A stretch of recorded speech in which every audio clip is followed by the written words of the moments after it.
hear myself through my headphones. Yes, man. Like, I feel real good about this right now. Pay attention, because you are now listening to Permission to Speak Freely. I'm only pissed, though, because I had a title for the episode, right? So that's the only reason I'm pissed. I was going to call it Ugly Cry Festival. I had artwork for it and everything, right? So normally the way I title my episodes is based off of something that was said in the episode. Like it could be like a very small thing. So, but at one point you said it was like a whole Ugly Cry Festival. I'm like, that's it.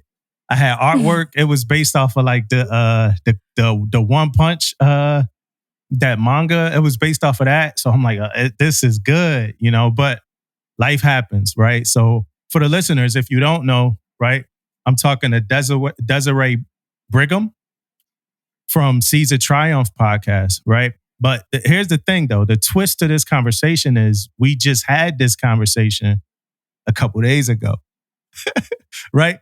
Another twist to all this is, you know, my like analytical think it out as I didn't have the mic selected. So we had a whole conversation. It was like 2.5 hours. We unveiled some deep, dark secrets about the Navy that like nobody else ever heard or knows. And we probably won't say it again. But my audio was fucked up. So we about to, you know, we're going to talk again. I'm looking at Dezarae as like a superhero in the mental health space, right? A young superhero in the mental health space. And no superhero is without an origin story. So Dezarae, can you tell us yours? Yes. Superhero. That's a big term. I don't know if I would say all that, but I just do what I can, what I want to do, what I think needs to be done. So here we are. Like he said, my name is Dezarae Brigham. I am a CTR1 in the Navy. I've been in for about 11 years. And I really love my job as a CTR. I enjoy being in the Navy. It's done a lot for me. I don't necessarily agree with everything that happens. And I think that we could all do better, like a lot better, especially when it comes to the topic of mental health. So with that being said, I decided to create a podcast, which is called Seeds of Triumph. We're about 13 episodes in right now. I release episodes now every other Friday. So we'll get into some of the episode content later, I'm sure. But for now, I'll just kind of tell you guys a little bit about my story and how I got here. Because you might ask, right, like, who is she? Why is she... like, what is her credibility to like talk about mental health? Because no, I'm not a psychologist. I'm not a clinician. I'm nothing but somebody that has been through adversity, has built up my resilience, and has persevered through the unthinkable. And so I just want to pass on, you know, how I did it, and then come across other people that have been through adverse times, especially in the Navy, because I know we can all relate. We've all been through something, and some of us handle it differently. But I truly believe that we are all resilient, and we just need the tools to equip ourselves to get us to the other side. So that's what I want to provide. But again, let's get into the story, right? So I grew up in a single parent household by my dad. It was my sister and I. Around 5 or 6 years old, you know, I had a stepmother, so they were both in my life. However, I was very sheltered, and I didn't get out much. I was expected to like get straight A's. I was always very introverted. I always had my head in the books, wanted to learn. I just didn't have very many life experiences growing up, and especially like when you get into high school and whatnot. I had always had this goal of being like a lawyer or a judge, but I knew that was going to take a lot of schooling. And my dad was always big on preaching, like, don't get student loans. Like, if you want to go to college, then you better be doing, you know, all this extra stuff in high school so you can get scholarships. Well, like that just wasn't me and my personality. So it was about 6 months before I graduated. And I had every intention to go to college. But I don't know why, but I just kind of like had this idea, if I joined the military, then, maybe I could be a cop and I could get away from home, and then I could go to college and get the education benefits. So I made up my mind, and about 2 weeks later, from this great idea, I was in the recruiting office, and so I joined as a CTR. I didn't know what it was at the time, but fate happened, and I think I ended up in the perfect position. So I went to A school, went to C school, and then I ended up at my first duty station, which, I don't think I mentioned, I'm from Texas. I'm from Austin, Texas. And so I ended up at my first duty station, which was in San Antonio, Texas, about 45 minutes away from the house where I grew up. So I was still close to home. I had a support system. It was great. I was happy about it, honestly, even though I said I wanted to get away. It was nice because I kind of still had that crutch of like going back home to have support. So I want to harp on, the support piece so that later in the story, you understand why. But yeah, so I show up at my first duty station. I'm in the barracks for like maybe 6 months, and then I get to move out into town. So I get my own apartment with the roommate, of course, because, at this point I'm only making like E4 pay. But the barracks in Texas are small, and so like they fill up pretty quickly. So they were just moving new people in and out of the barracks. So I got lucky in that sense too. So like first time living on my own too. A lot of like first times from like graduating high school to being in the Navy. And I was enjoying myself at my first command. Like, of course, there's like an adjustment period where you're like having to show up to places on time and like doing exactly what people tell you to do. And that wasn't an issue for me. It was just an adjustment. Like we all can probably share that experience. I want to say that I wasn't too happy with my leadership as like an E4 or an E5. They didn't do anything per se. I just had higher expectations, I think. I just seemed like they could have done more for me. But that's okay, right? It didn't let, I was so focused on my job. Yeah. So then I'll get into that, right? Like, I love being a CTR. I love my job. So when I was at my first duty station, I learned whatever I could. I did however much I could, and I just excelled at my job. So I had my sights set on special duty for my next tour.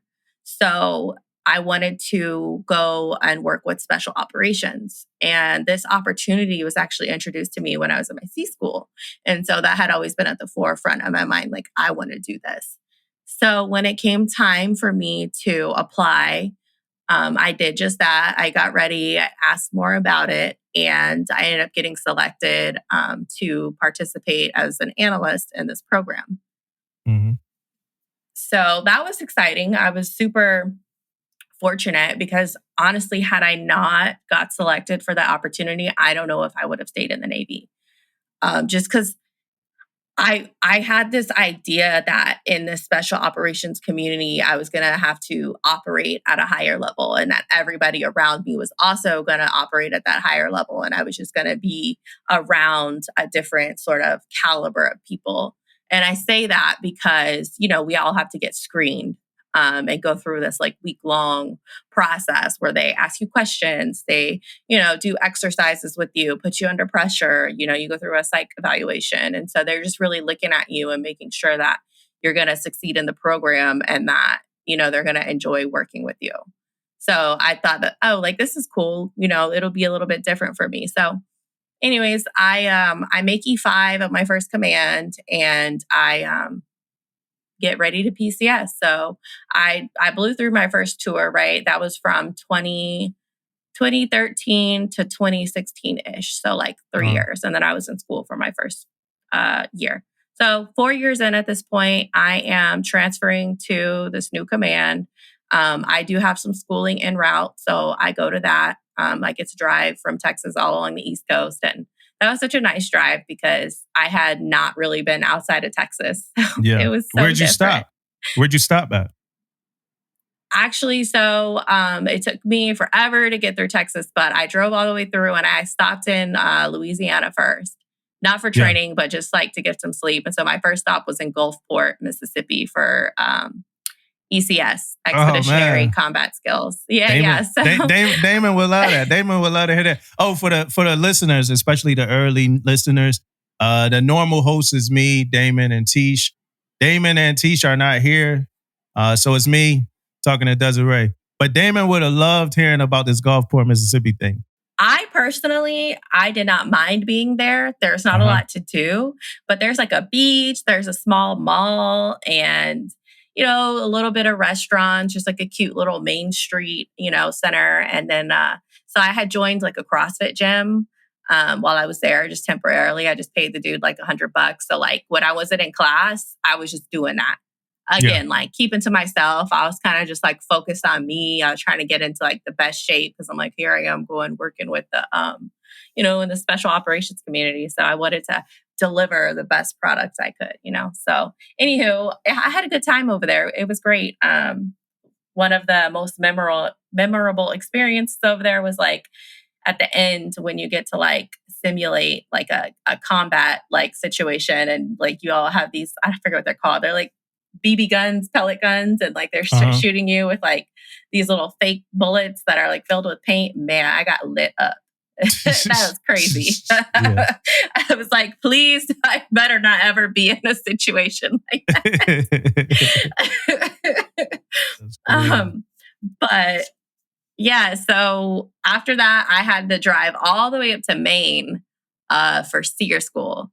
So I did that, and then I drove down to Virginia Beach to my So you command. went through SEER school too. You went through all that, huh? I did. And that's like survival, and that ain't was it? actually fun. Yeah, SEER is survival, evasion, resistance, escape. Like I would never want to do it again, but honestly, like that was such a unique experience that like not a lot of people, not just in the military, but like in this country will never have to go through. And so just like having a simulated, like you are being like captured by a foreign country and you have to escape and, they abuse you by like slapping you and, starve you and play these games with you. So like it was crazy. But it was so much fun. So, and I'm glad I was able to bring that up actually, because looking back in hindsight, I think anybody who gets through that, like you can get through anything. It definitely takes a lot of like personal willpower, to go through that. Even though it's training and a simulation, but if you step out of that and you just think about like, wow, look what I did, look what I got through. Like it's good. It's really powerful. Yeah, So. and it's a good like a good explanation of having a foundation of strength and resilience. Like you already building up a good foundation of strength and resilience. Like can't nothing, you would think like can't nothing bring me down. You know what I'm saying? That's what you would think. Exactly. Actually, yeah, exactly. That's a good point. And so, something else about me personally is like when I grew up raised by my dad, right? And so he always kind of instilled in me this like, don't take no shit from nobody. Like, nobody's gonna mess with you, and if they do, you kick them down. You better stick up for yourself. So like, having that mentality ingrained in me and also going through that SEER school training was tough too, because they're calling you out your name. They're like slapping you up, shaking you around. So that was difficult to endure. But like the fact that I did, it was cool. So after I get through my training, I drive through Maine, back down to Virginia. I check in. I'm like super excited. Here at this new command. The sponsorship process was nice, like cool, warm, welcoming. And a little bit about like the command and like how it's set up. So there's a bunch of different departments. And so like you have your Intel department, which is like IS is, and you have your like CT department or your other Intel department, which is like all your CTs. And then you have like the air shop, and then you have like your LSs for supply and your YNs and admin. And then you have like the operator guys. So we all work together for our separate departments, but when it comes time to get ready for a deployment and get in our workup, then we all come together and we formulate like a troop, right? And so I want to say for about 9 months leading up to this 6-month deployment, you guys are all going through these various like trips, these training exercises, getting ready to go. And so I was looking forward to that, but I was brand new. And so I had to like kind of wait until I got to that point to be able to like get assigned to a troop and do my workups and all that. So I want to say my first, like I was waiting for like a year. I was going through training and stuff and schools, like CT specific stuff, but like I was waiting for about a year to finally get that experience.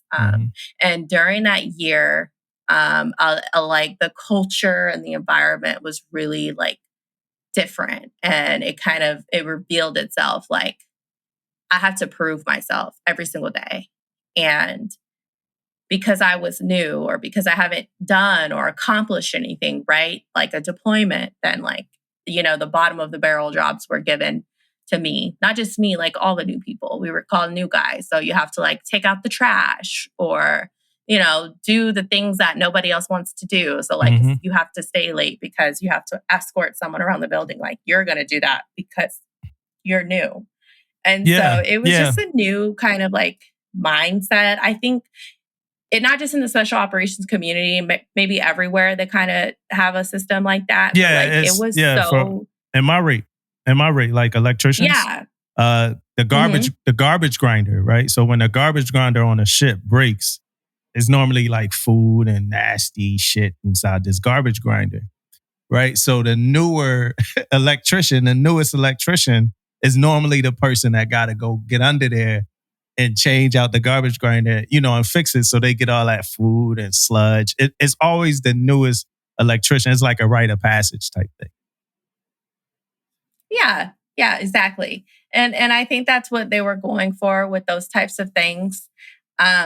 But then like on the other side of it, it was like, you'll figure it out. You're smart. So if you need to be here from this amount of time or from this point in time to this point in time. And well, I might ask, well, like, what do you want me to do? We'll figure it out, like you're smart. And so, we would be kind of expected to just like sit and read like tech manuals and let's just like get smart on our rate and stuff. So like, it was just different. I expected more like sense of community, more like support, more like building up from your peers and your leadership to just like accomplish this like common goal. But it wasn't like that. It was very much like, no, you'll figure it out. You need to do what you can to prove yourself. You're not shit until you get through your first deployment. Like, don't talk. Like it was just like, I don't know. It was just weird. It was so weird and different.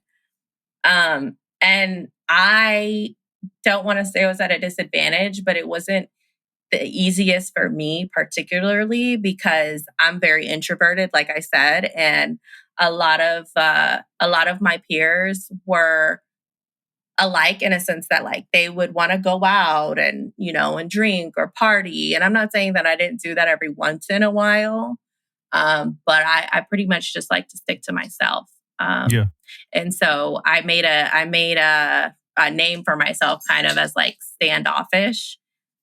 Or maybe I thought I was better than others, which that wasn't true. Like I was just being me, right? Like I don't want to go get drunk every weekend or after work. I don't want to drink a lot. I don't want to, party. I just want to be at home with my books. I didn't have any dogs at the time, but I've always liked to read, or like watch my reality TV shows or, so if setting the tone, painting that picture, it finally came time for me to start my workups. And so that was interesting because I was led by a boss. He was a chief who was very just like rough around the edges. And I think he thought he was a brand new chief, and I think he thought he was better than everybody else, just intellectually, and just because he was the chief. And so like he talked down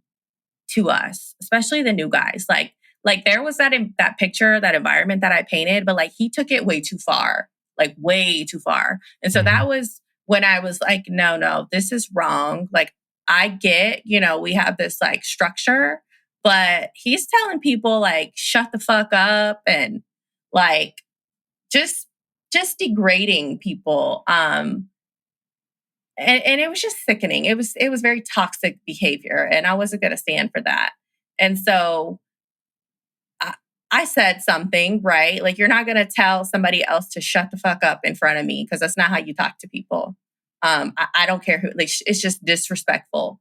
And so, here I am still this, E5 new, my first workup. I don't think that was portrayed or received too well by him, but whatever. I'm always just going to be me. So I'm not going to let somebody else get talked to like that. And so that was just like one example. Not the most extreme, but something like, to give an example. So I had to deal with this person through the whole entire thing. And he didn't just treat me like that. He treated like every new person like that. And it was just, ugh. Anyways, I digress. So I'm going through workups, and this deployment opportunity comes up, and it's like, obviously we're all getting ready from a deployment. And the way it works is like, we all get farmed out to these different outstations.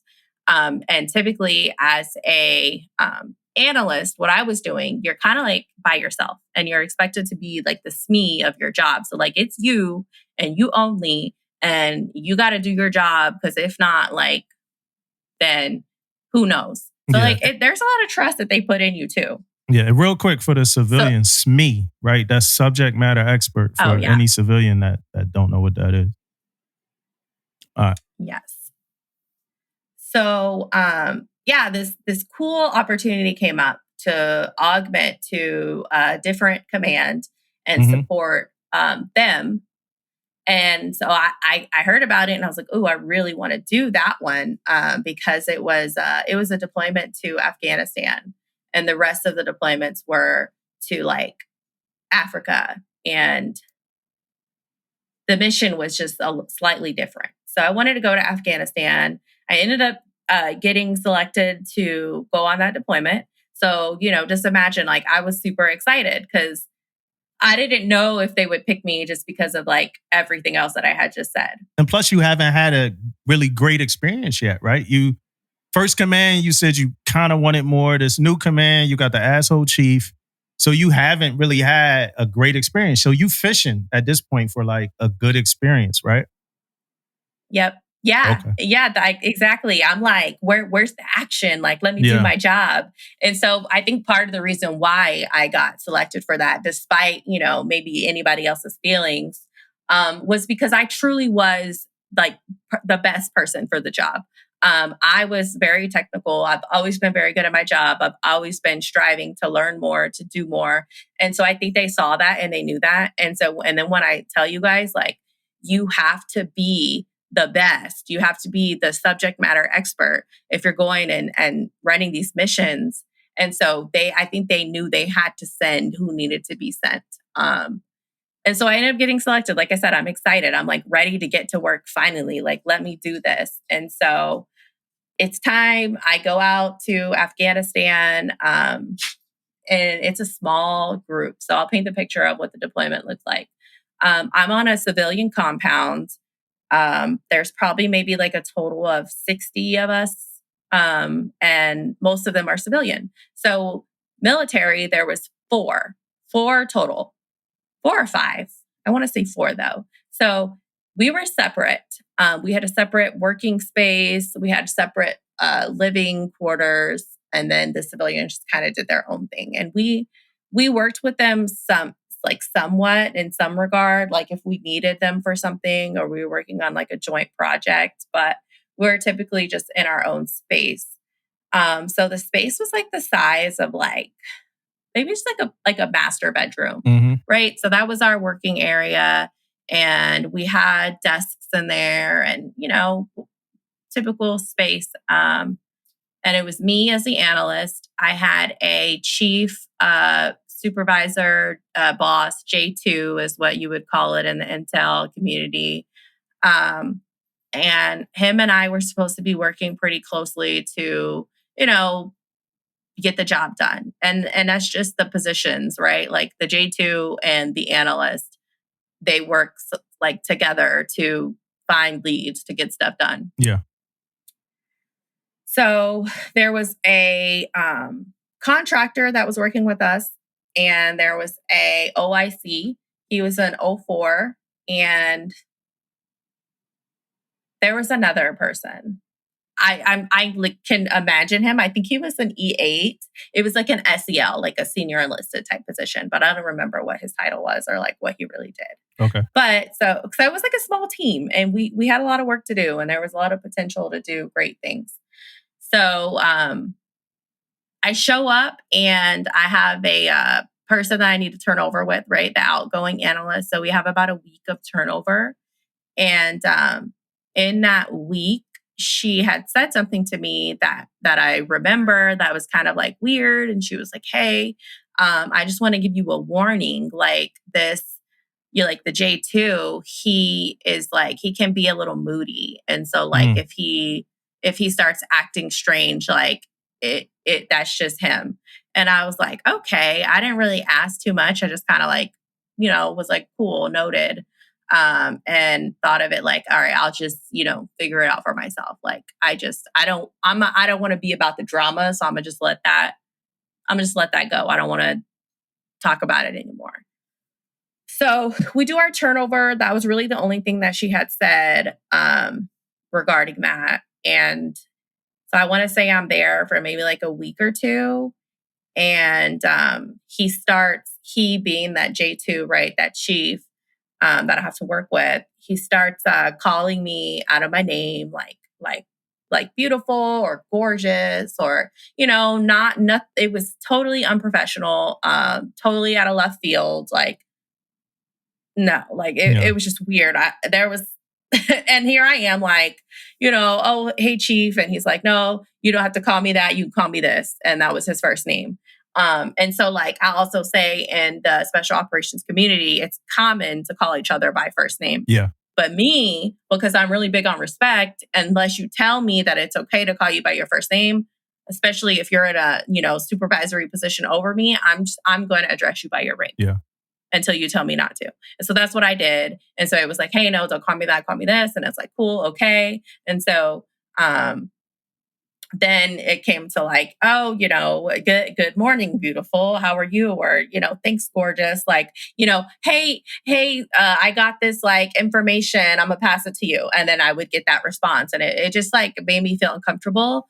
And since y'all work pretty close quarters, a lot of this was just kind of you the only person that heard him saying this stuff, right? Yeah, exactly. Yeah. Yep. And so I didn't say anything.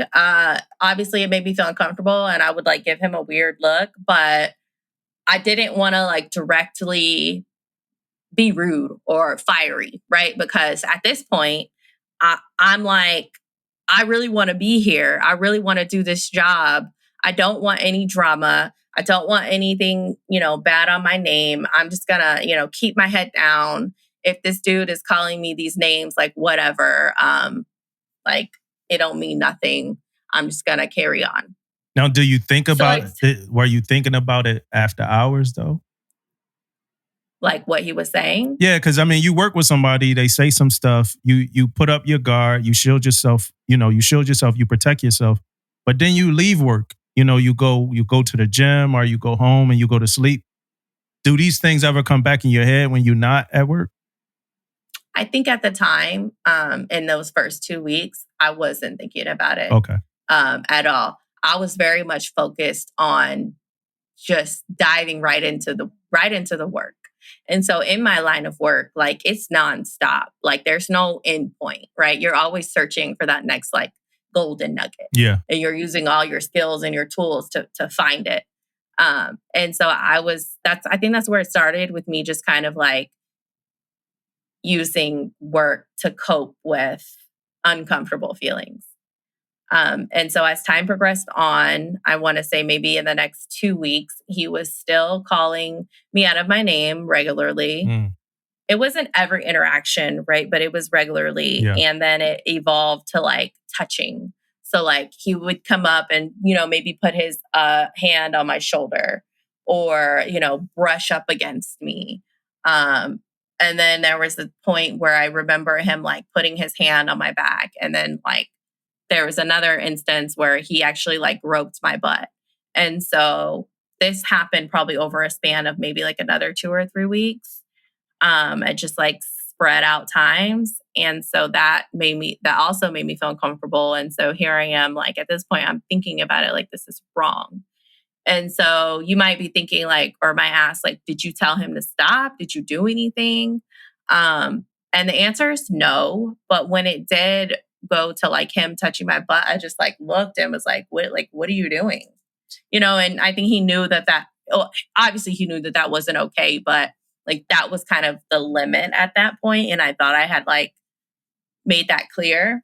Yeah. Now you never gave him, but you like even before this though, right? Because we did talk about it. You never gave him a vibe to like, because it seemed like he got progressive without even getting no vibe ever, right? Exactly. It's crazy. Exactly. It's crazy to me to elevate like your like nastiness without ever even getting an invitation to just go harder and harder. Honestly, it was probably because I wasn't like pushing back, but just because I wasn't like outwardly being like no towards you doesn't mean that what you were doing was okay. I was just trying to keep the peace, not start no drama, protect myself so that I was able to do the mission. Yeah. I literally put this mission and this job above me. Like that's what I was doing because that was the most important. Yeah, he was like I had to get it done. Yeah, he was just going to test the limits. Yep. Yeah, that's definitely what he was doing. So at this point, I get a call and like a check-in from the girl who was there before me. She's like, hey, how's it going? Are you enjoying it? Like, I heard this happened out there. And I'm like, yeah, everything's cool. This being like job stuff, mission stuff. Yeah. So, and then she's like, well, is everything good with, this chief? And I was like, actually, like, he's doing the touching and the names. And she was like, oh yeah, like, he did that when I was there too. And so, yeah. And so she's like, well, are you going to say anything? Did you report it? And I was like, no. And I told her why, right? Because I don't want any drama. Like this is my first deployment. I don't want to become, one of those women that is causing problems. I don't want rumors made up about me. Like I was scared of that if I reported it because like honestly and unfortunately that's a thing. Especially for women in the military and not only the military, but in the special operations community. So I tell her that I'm not going to report it. We end our conversation after some more words. I don't remember exactly what it was, but she reported it. And I didn't know that she was going to do that, but she reported it. And so maybe a week later, I get a call from some random lieutenant at that command that I was supporting. And he tells me there was a report and he asked me if I could write up a statement for the investigation. And so at this point, I'm like, okay, fine. Like I guess here we are. But let me rewind because before the lieutenant called and in between the time that I talked to my the person you relieved. Yeah, the person I relieved. Yeah. I had left my radio in the office because we all had to carry radios on us at all times amongst like other things. But I was working late and I had left my radio in the office. And so I went back to my room and we have these work phones too, to like contact each other if there was an emergency, like a country phone. Mm-hmm. But anyway, so it's like 2 a.m. and I'm like in my room. I left my radio by accident. It's late again, like I said. And so I get a knock on the door and I'm like, who is this? Like, that's weird. And it was the guy. And so he had my radio, but instead of just like maybe being a few feet away from the door to give me the radio, like any normal person would, right? Especially in this like dynamic. No, he like tried to step into the room to give me my radio, and I had to be like, no, no, thank you. Yeah. And that made me feel extremely uncomfortable and just like very shooken up. And so after that, I was just like, that's when it kind of dawned on me, like, that this was taking a toll on me mentally. And I wanted to just shut it out, to disassociate. And so I was constantly working like 14, 16 hours. I was in the office. If I wasn't working, I was in the gym, or I was like, I just wanted to do everything that I could to like keep my mind off of what was actually going on. And you still had to work with him, right? Hand in hand, pretty much, right? Mm-hmm. So how was he? How was he acting after he tried to go in your room and you pushed him out? Yeah. So actually, and now I kind of see, right, at this point what she's talking about, my replacement, when she's like, oh, he's kind of moody. So there would be times where it would just be so toxic, like, all right, I'm ignoring everything that you're doing, but I'm still trying to just do the work, get the job done. But he would make that impossible. Yeah. Because he would be so rude and mean and unreceptive to like the work that I was trying to do. Mm-hmm. And that was like the moody part. It's like, well, why are you acting like this? Like, it doesn't make any sense. And I think that was the way that he responded to those, like, or in that particular awkward interaction. Yeah. So at this point, right after all that had happened, I get the call from Lieutenant, and I write up the statement for the investigation. So I mentioned the country phone earlier, and without like going into too many details, like there were text messages in that country phone from him, and he would like various times would text me at like 2, 3, 4 in the morning, like, hey, are you up? And I just wouldn't respond. Like, I just completely ignored that. Yeah. But I had those text messages as proof to send up in this investigation when he reached out to me. So I wrote up my statements. I let them know what was going on. I sent it up, and I want to say maybe like 2 or 3 weeks later, he is sent home. He's pulled off of the deployment. Mm-hmm. We're in like a different part of Afghanistan. So we have to like fly to this like central base in Bagram to get our flight out, right? So that's where he goes. But we also have like a HQ there, if you will, for the unit. And it's just like a small separate like camp for everybody in that unit, like coming in and out, right? Like a little HQ. And so I don't know what happened or who said what, right? But apparently, when he went there, I guess, people were asking and the stories were told. Mm-hmm. And what was told was, that I made everything up and that I was this troublemaker. And that I hate even just repeating this because it's like so crazy and wild and untrue. But like, I was just like this slut that was, I guess, sleeping with all these people, which like logically and logistically, that wouldn't have even been possible. But then too, like if you know me, anybody that knows me, like that is so crazy. Like I would not do something like that. Yeah. And then like, and it was just a complete lie, but I guess that's what was said. And so that information made it back down to where I was and made it back down to some of our, like the partners that we were working with mission-wise. And so like being the subject of like all this gossip and being the reason why, this foreign entity, right? Like I'm not even a part of this command. One of them gets sent home, and then like, who are they going to believe, right? Are they going to believe me or are they going to believe him?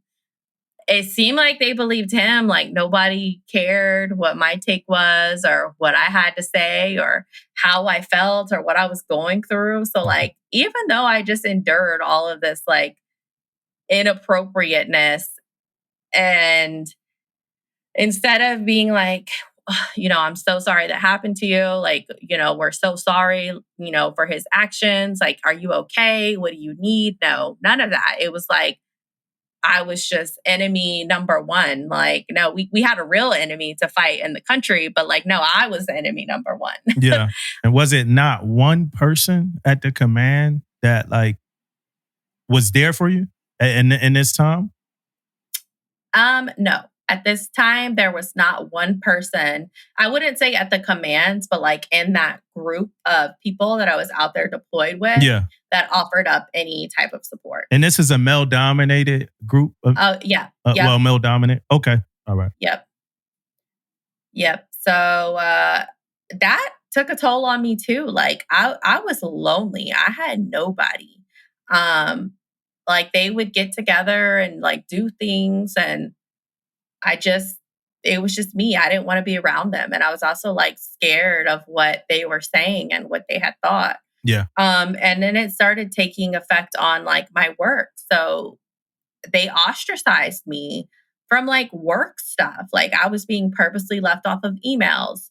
The work that I was supposed to do was being outsourced to another analyst from another organization. And so I found that out on the back end because they were asking me questions. And I'm like, why are they going to you for this? Like, this is what I'm supposed to be doing. Yeah. And so that made me just feel like completely worthless. And I just felt like all of this was so like undeserved and unwarranted.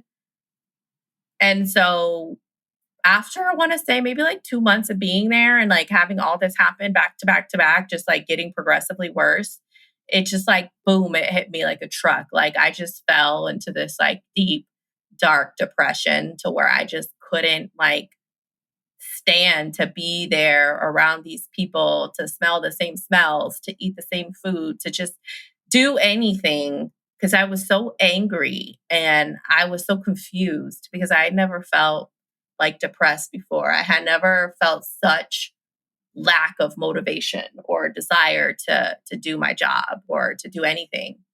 And so I had to stick up for myself finally and say, I can't be here. I don't want to be here, because honestly, if I had stayed there, I might have been gone.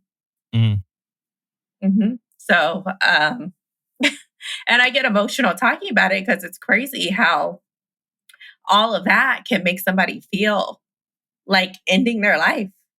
Yeah. So, and the worst thing you should be dealing with is Afghanistan. Right? Exactly. Yeah. It's sad. Like the worst thing you should be dealing with is Afghanistan, but you got your peers and they giving you more pressure than the enemy. Exactly. I was making a funny face because I don't know if your audio was like connected. It was like a lag. I don't know. Yeah, it lags sometimes. It's cool. I'll take it. Oh, okay. I was like, is he talking?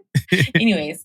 I just thought I thought you were just crying, so I was gonna give you your space. No, I'm good. No, I'll get teary-eyed, but like I'm over the like, stream of tears part. I done cried so many tears off of this. Like it's unnatural now for me to not get teary-eyed though. But anywho.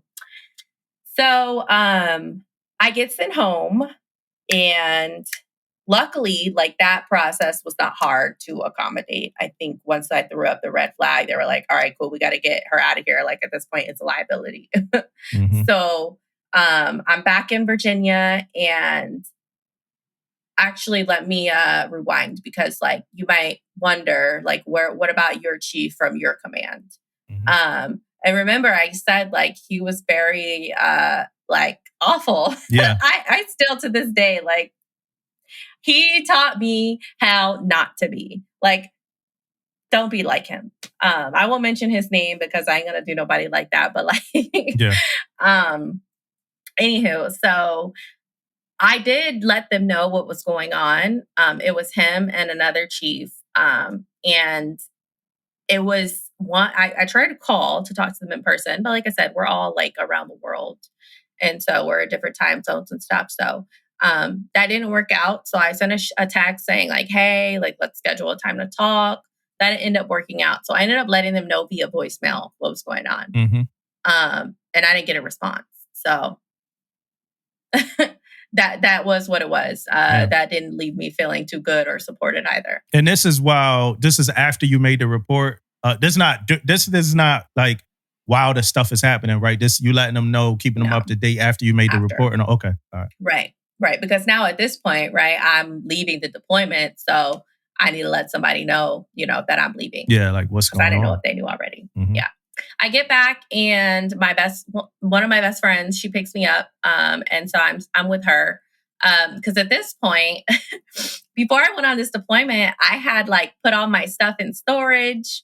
I had, broke my lease to my apartment. Like coming back early was not in the cards. That is not how I planned anything else. So going through all that, I also had to find myself somewhere to live. So luckily, one of my best friends was there, and she had a room, and so she took me in.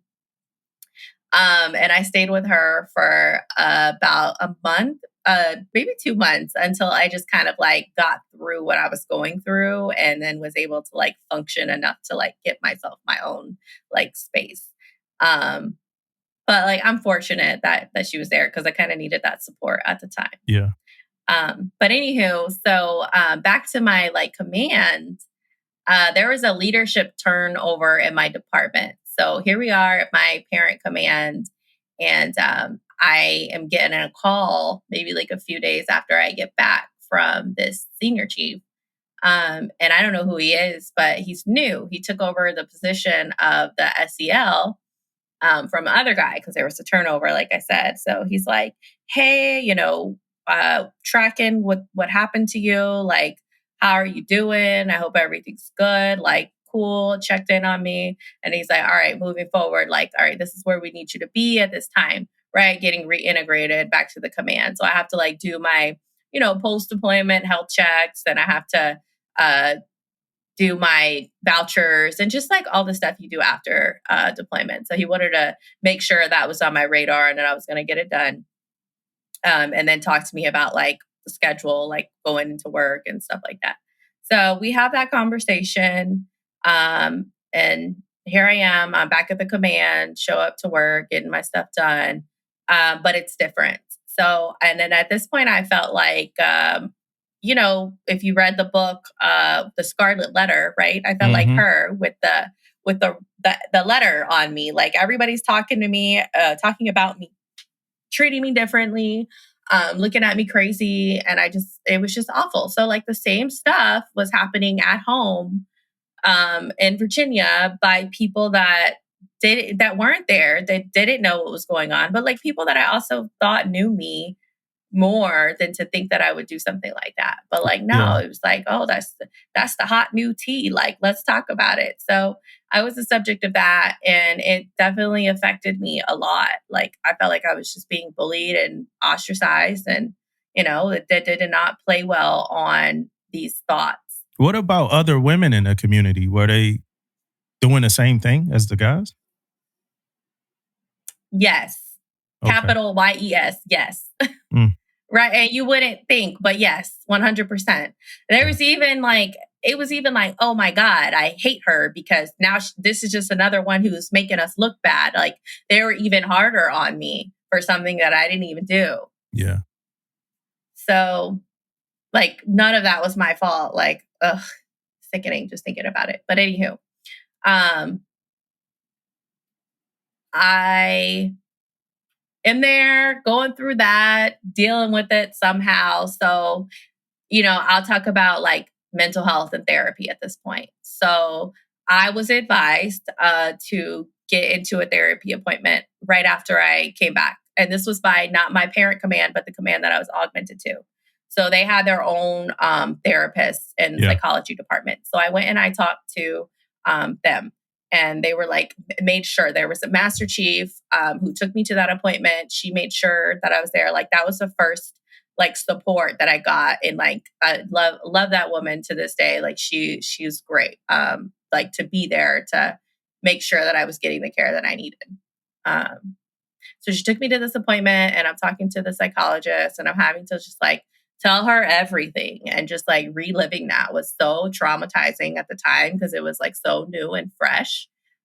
it kind of just like turned me off from therapy at the moment. I was like, no, I don't want to talk about this. I don't want to deal with this. And so I didn't. I saw her. She told me, to continue counseling like at my command. So I did reach out to the counselor at my command. And I probably like briefly, I didn't even go into the story. I just kind of like talked to her, did a check-in to be like, I'm okay. Mm-hmm. So I'm just like still like just internalizing it, like disassociating, not dealing with anything. And just like going home every day and probably like sleeping I was doing a lot of sleeping. Mm-hmm. And then like distracting myself with just like talking to my friend. She would like get me out of the house and we would like go on runs and she had these 2 dogs. I love her dogs. Like I call them my first like doggy loves because they were so great. So if when you do become like a full-fledged like superhero, it's gonna be like dog based, like they got like cat, they got like Catwoman. You gonna be like Yorkie woman or something like that. I don't know. taking a bite out of crime, like what are the dogs are powerful though. Like honestly, they are so amazing. Like it's like they sense emotion. And that's what it was with those 2. It was like that. It's like they knew that, I was depressed and they were there for me. Uh-huh. But anyway, that's why, like, I don't know, dogs always have a special place, especially those 2. So I got question, because we did, just become like social media friends too. Did art, was art a form of therapy too at some point? So it's funny that you say that because not until recently, actually, I had always done art in high school. Like I just loved doing that because I was very introverted. Yeah. And it was just like a way for me to like have fun and do things by myself. So I practiced a lot in high school, but I didn't touch it. And so it's crazy, right? Because recently, because I'm also like, I told you I have ADHD. And one of the things that I like to do is like, I'm just very impulsive and I start up these new hobbies. Mm-hmm. So here I am, I landed on like artwork again. So I started drawing and I landed on doing these pet portraits and they're of dogs, of course. But yeah, so that's how I got there. But I will say it has been a major form of therapy. And that's why I started drawing again, because at work, I was feeling so burnt out. Just like lately, I had been feeling so burnt out. I was like doing so much. I couldn't find a way to relax. Like watching TV got old. Like I can't walk forever. And so I was like, let me pick this up. And so I did. And it has actually been wonderful. Nice. Wonderful. Nice. Yeah. So you're doing therapy. You said you get home, you're going through therapy. Your friend is helping you, like just her being with you, y'all doing things together and stuff like that. Yep. And so at this point, I had like 2 therapy sessions, right? Mm-hmm. I'm not in therapy regularly at that point. I had been back for maybe 3 or 4 weeks, probably like 3 weeks. And then I get I talked to my SEL, the E8 senior chief. That was a new like department person. He's actually in charge of like billeting people and like making sure that we are where we are, like manning's good. And so he approached me with this opportunity to go and TDY to a different command. And I was like, perfect. Like, this is amazing. Yes, please. Like, get me away from here because these people are treating me like shit. And I think he knew that and he saw that. And so, yeah, shortly after, I want to say maybe like in the next week, I get myself over there. And that's when things took a turn for the good. Like, I got myself, like, it was like a cyber mission. And so there was so much more for me to learn and like get good at and practice. And so I was like into that. Like, I was busy and focused. And it's like at work, I was doing my job, but then like at home, I was trying to study certain things so that I could get better and then like test it the next day at work. And so I was just having a good time doing the job. How many years are you in at this point? At this point, yeah. So at this point, it's probably like 6 years. So 6 years and it's somewhere between 6 and 7, 6 and 8. Yeah, I think it's 6 years actually. Yeah. All right. So 6 years in, and you finally feel like you're having fun. Yeah, actually, Okay. I haven't really put it like that. So yeah, 6 years in, I finally feel like I'm having fun. I'm like doing my job that I've always loved doing, but like I felt like it was just more impactful at that time, and I was like learning something new. So yeah, so I'm doing that for maybe like a month, and then I get like this call from the senior chief at the command. Like he checks in on me, and it's like, "Hey, how are you doing? Hope everything's well. Like I heard this." And this being like good, like we were doing good things. Like I was bringing lots of good stuff to the team, and so that felt good. I felt like I was being productive. Felt like I was being included again. I felt like I was proving myself in a sense, and so that felt really good. Mm-hmm.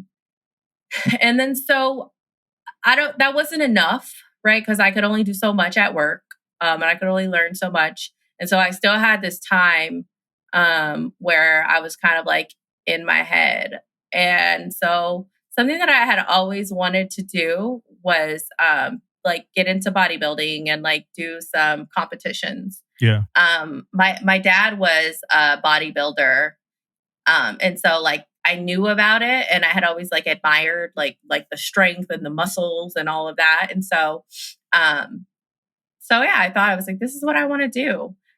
Because I also saw it as like a way for me to build up my confidence, and like not only that, but like show everybody like that what they were doing, it didn't affect me, even though it did, but I wasn't going to let it break me, Yeah. And what better way to like show that, right, than to like pack on a bunch of muscles. And so I found a trainer and a coach in Virginia Beach, and we started the plan. We got to work, and there was something like I would work out 3 times a week. I would work out with the trainer, but every day I would see the coach and the trainer, and we built this like little family, this little clique, and it was everyone else at the gym too, because it was a small gym. It wasn't like a Gold's gym or like a Lifetime Fitness, or it was a very small gym, like a bodybuilder gym. So like it was really nice to have like this like sense of community and sense of family in the gym too, where everybody's like uplifting you and supporting you through your goals. So that was cool. So I want to say, like, at this point, I'm like, cool, like everything's great. Like I don't even need therapy at this point. Like I'm cured. Yeah. That's how I felt.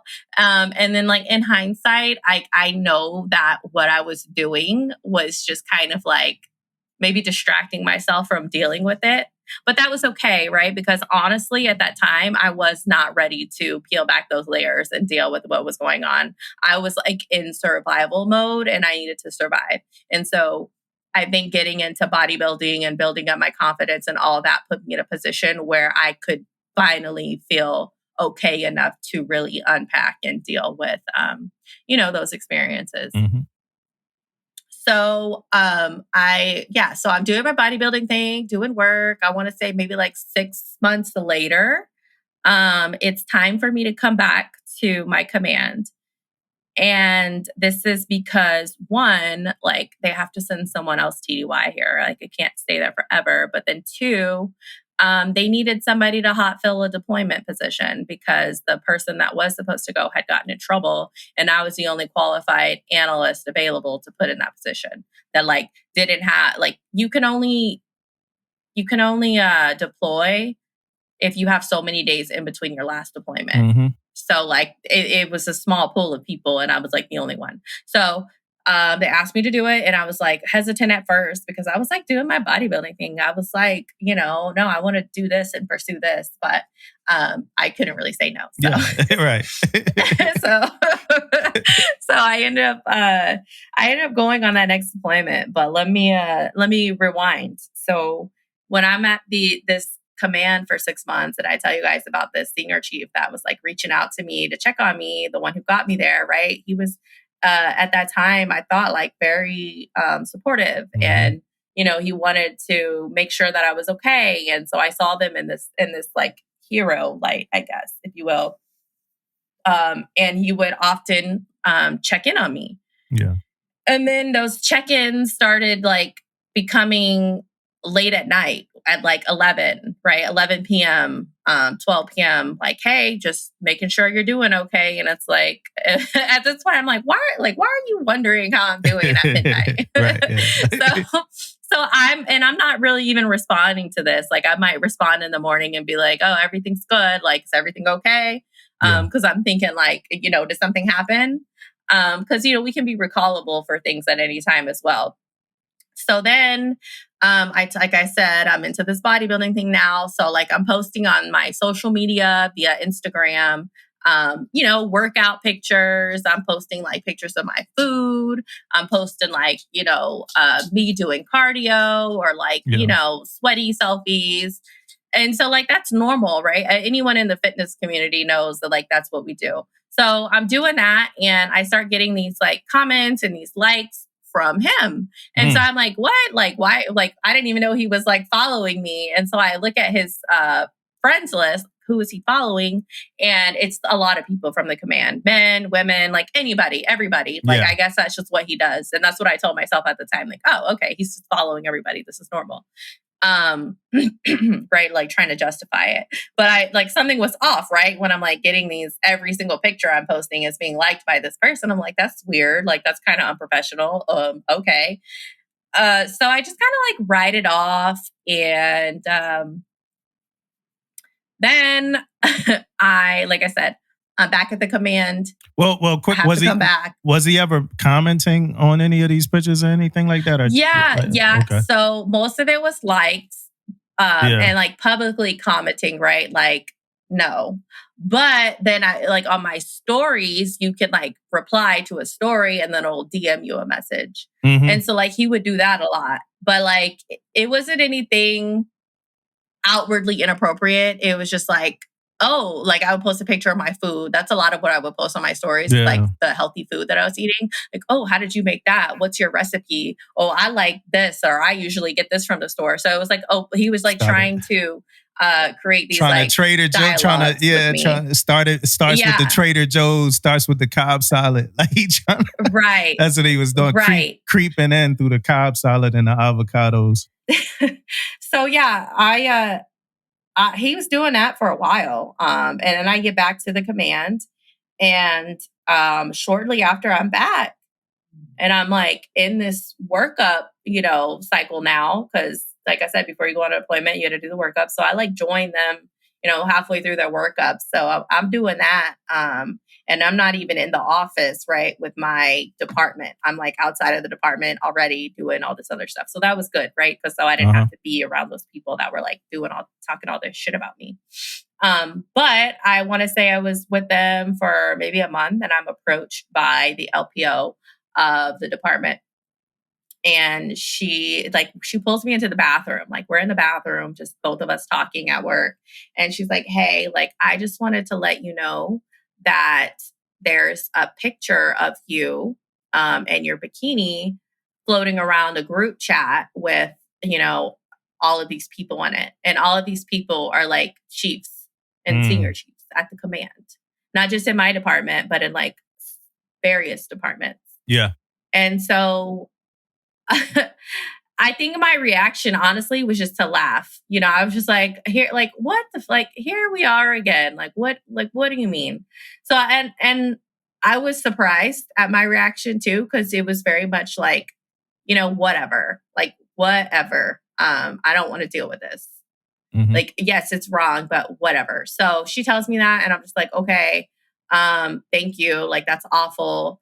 And, then shortly after, I was approached by another random lieutenant, asking me to go and talk to her because she's conducting an investigation.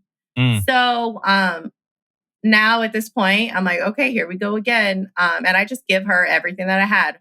All of the messages on Instagram, all of the text messages. And I wrote down how every single interaction made me feel.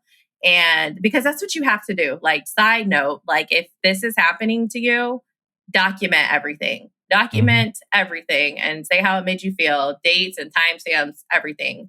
And I'm so glad that I did have it all documented and screenshotted. I think something in me knew that like I might need this. Yeah. So anyways. That's good. I give all that to her, and I told her what was recently revealed to me about the group chat or whatever. I don't know what came of that, but yeah. So then after I give her all my stuff, I want to say a short time after, another first class in the department. By the way, like another thing that was good for me during my like recovery in between my first deployment and then coming back to the command was I was promoted to E6. So that was really cool to like be able to have done that. So another first class in the department, she came to me and the other girl, and we were all talking at this point, and she was like, yeah, did you guys get like interviewed for an investigation? And we were like, yeah. And so she tells us what he was doing with her, which was like same, like late night text messages, making her feel uncomfortable. Like that was his motive, right? The texting and the inappropriate conversations and stuff like that. So come to find out, we collectively, myself, those other two first classes, and then some other women from another command, found out that there was probably like 11 of us.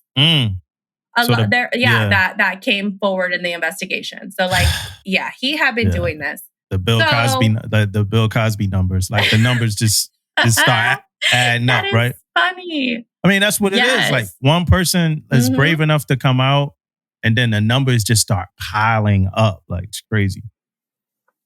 Yep. And so, honestly, and the common theme is, and I think this is worth saying, like amongst all of us that didn't say anything until there was an investigation that was brought to us, because we didn't want that stigma around our name. Like you don't want to be somebody who just wants to work, wants to get the job done in the special operations community, that is a troublemaker, that is just one of those girls. You don't want to, because they're going to take opportunities away from you. You're going to be shunned. You're going to be ostracized. And so like, it's so much easier, honestly, to not say anything, or at least it seemed that way, right? In the moment. Yeah. But then looking back, and the effects of not saying anything are so much more detrimental in the end. But like, that's just kind of the environment that you're in. And honestly, I don't know what to say with that. I think it's on a case by case, right? Like if you find yourself in that position, I think you have to do what's best for you and what you can handle at that time.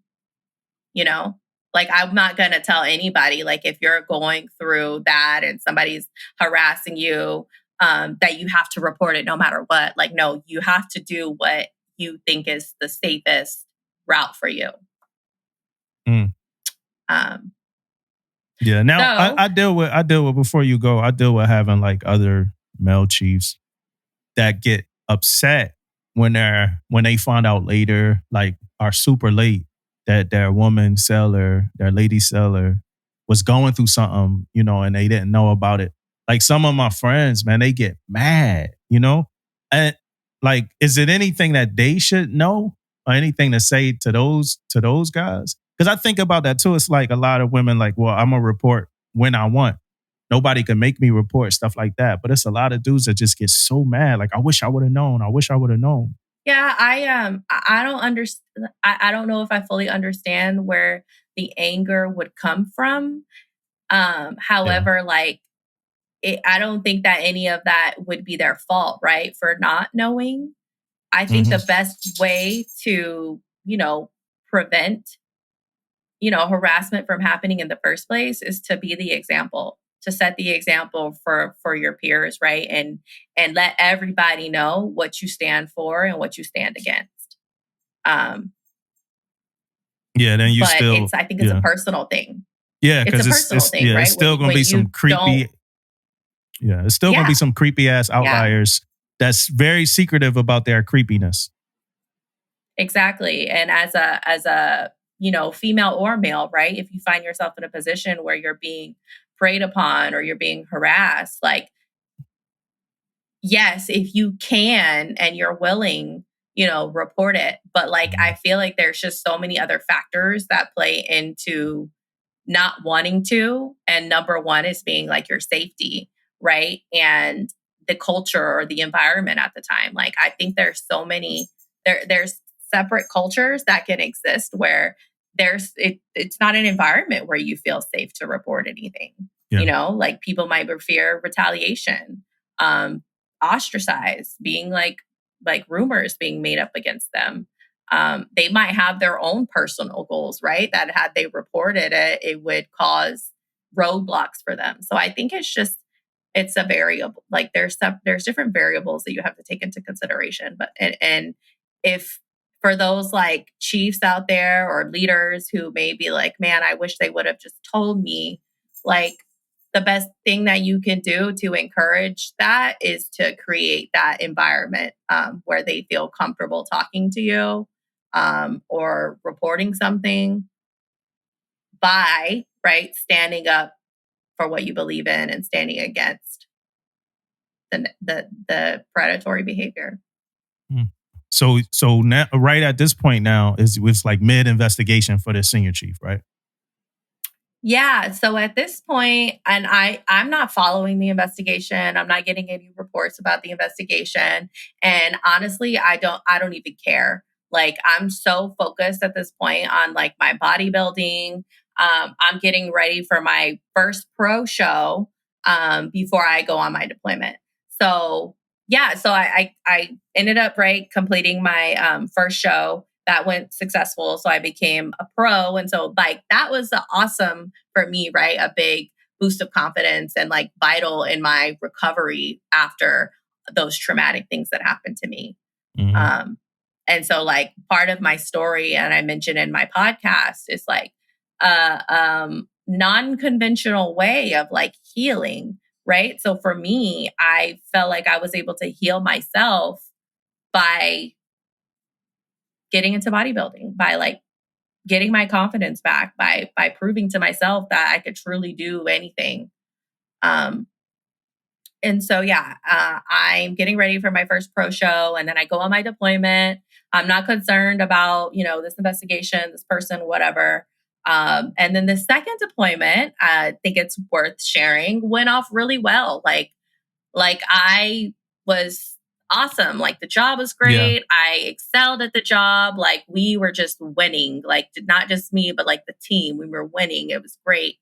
And all of the, the guys there, cause it's obviously predominantly male, like we're very supportive, like not predatory at all. Like, just good quality, good character people that I was, exposed to, that I was able to work around. Like it was just great. And so it was awesome to be able to see that. And then not only to see that, but to be able to finally, right, complete a deployment and not only complete it, but like successfully complete it.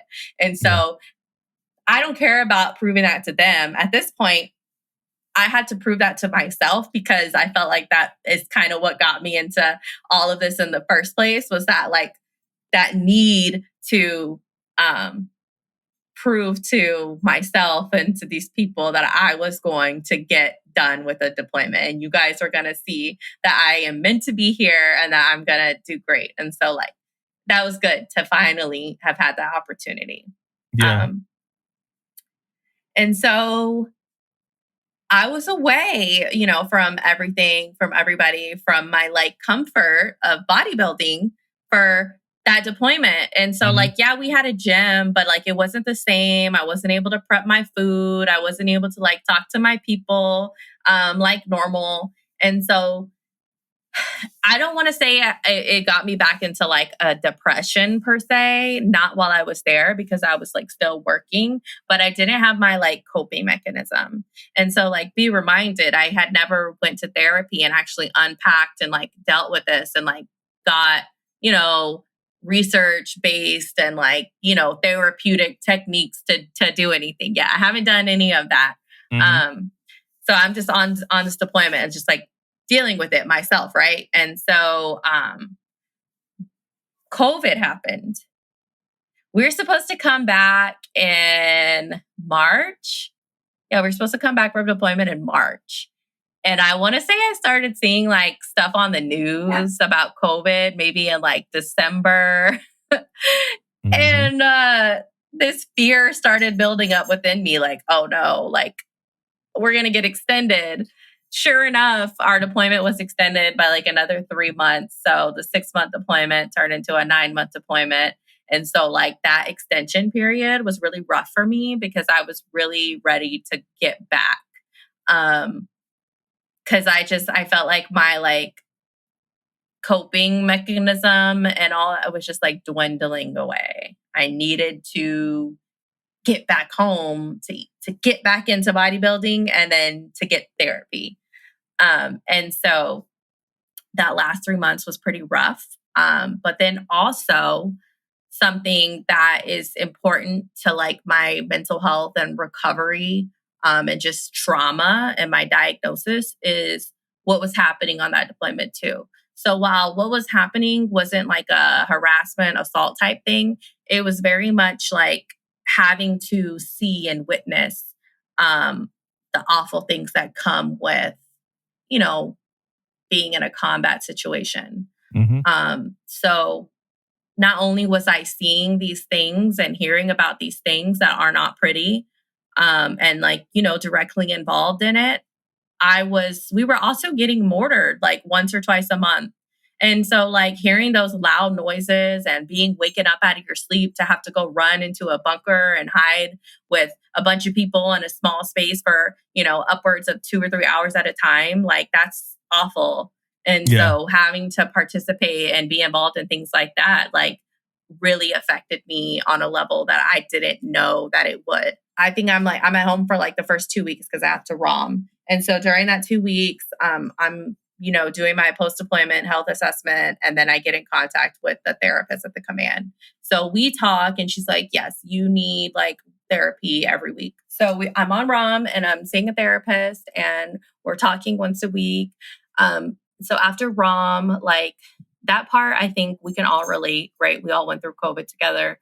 We kind of handled ROM each a little differently, but it kind of created this environment that was like not the norm for any of us. So we all had to like adapt and adjust.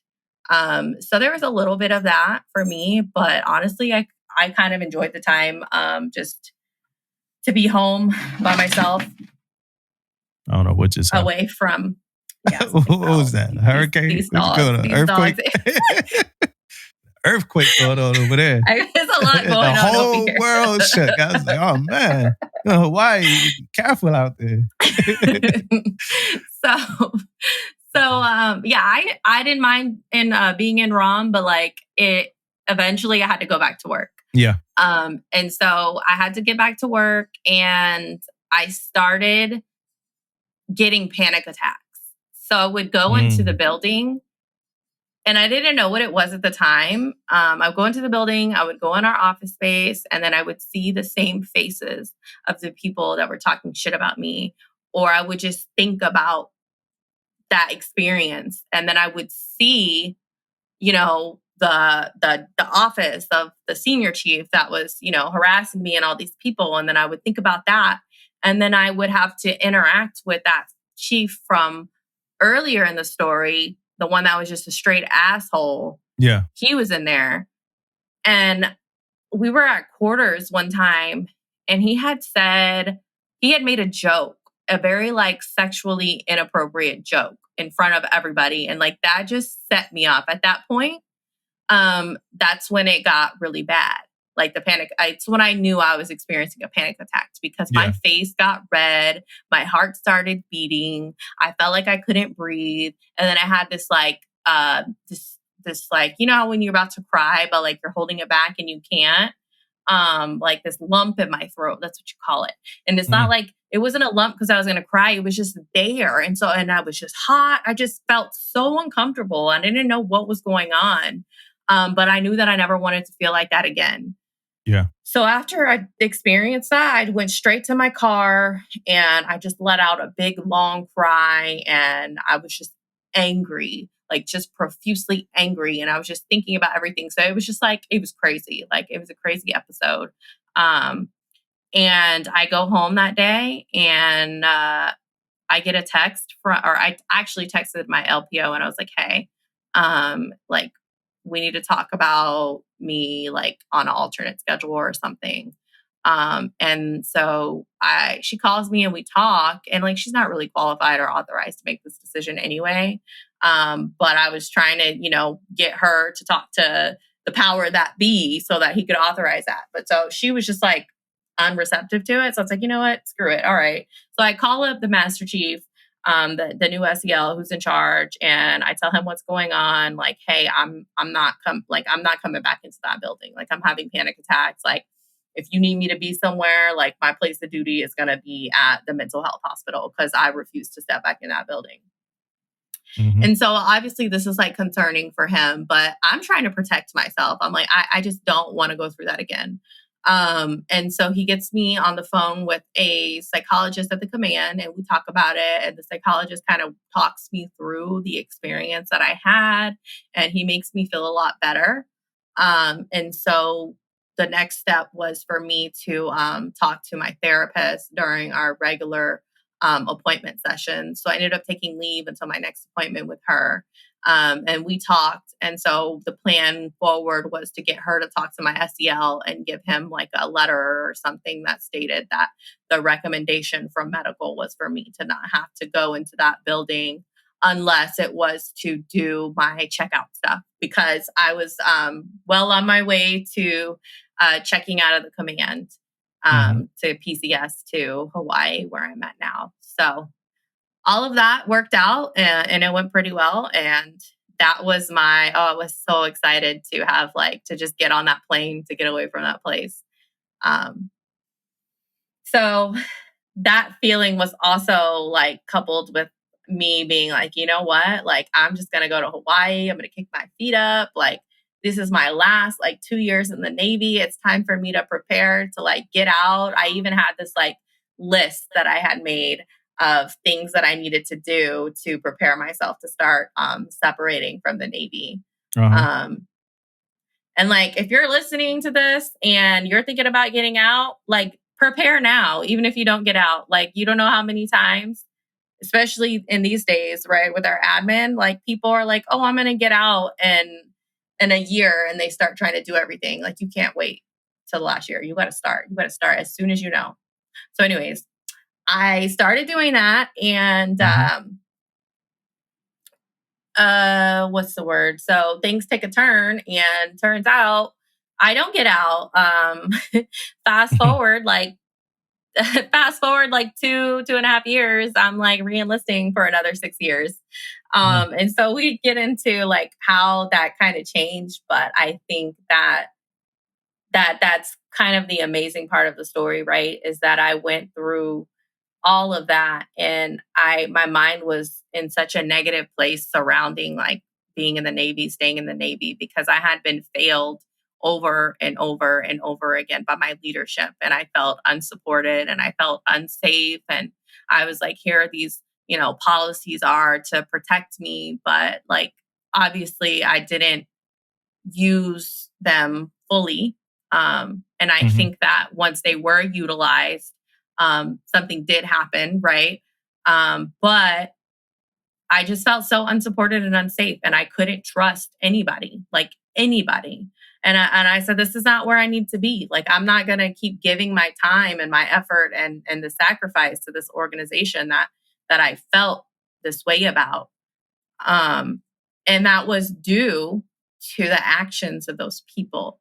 And I had to realize that it wasn't the Navy, it was the actions of those people. And so how do you feel about senior leadership now? Yeah. So, I think that there's bad apples in every community, whether that's the Navy, the Army, the civilian sector. And I think there's bad apples up and down the ranks, right? And so it took me a while to really like not place the blame on that group of senior leaders, on just senior leaders in general. Yeah. And I'll say, right, like once I PCS to Hawaii, I immediately took on a role as a division LPO because like we were just undermanned. And so I started that and I had a chief. And I will say that this chief is the reason, one of the biggest reasons that I stayed in, because I finally got that support. And it like started with him just saying, thank you. And it had been so long since somebody told me thank you, just a simple thank you. Thank you for what you're doing. Thank you for your help. That it was just such a shock. It was so shocking. And like the way that it made me feel, I won't forget. And so just continuing to work with him and build that relationship and just to see how genuine and true and authentic he cared about his sailors, but not only his sailors, but like pouring that like mentorship into me. I was like, wow, like this is awesome. And it kind of sparked this drive in me to want to be that and give that to others. And so that's what I started to do.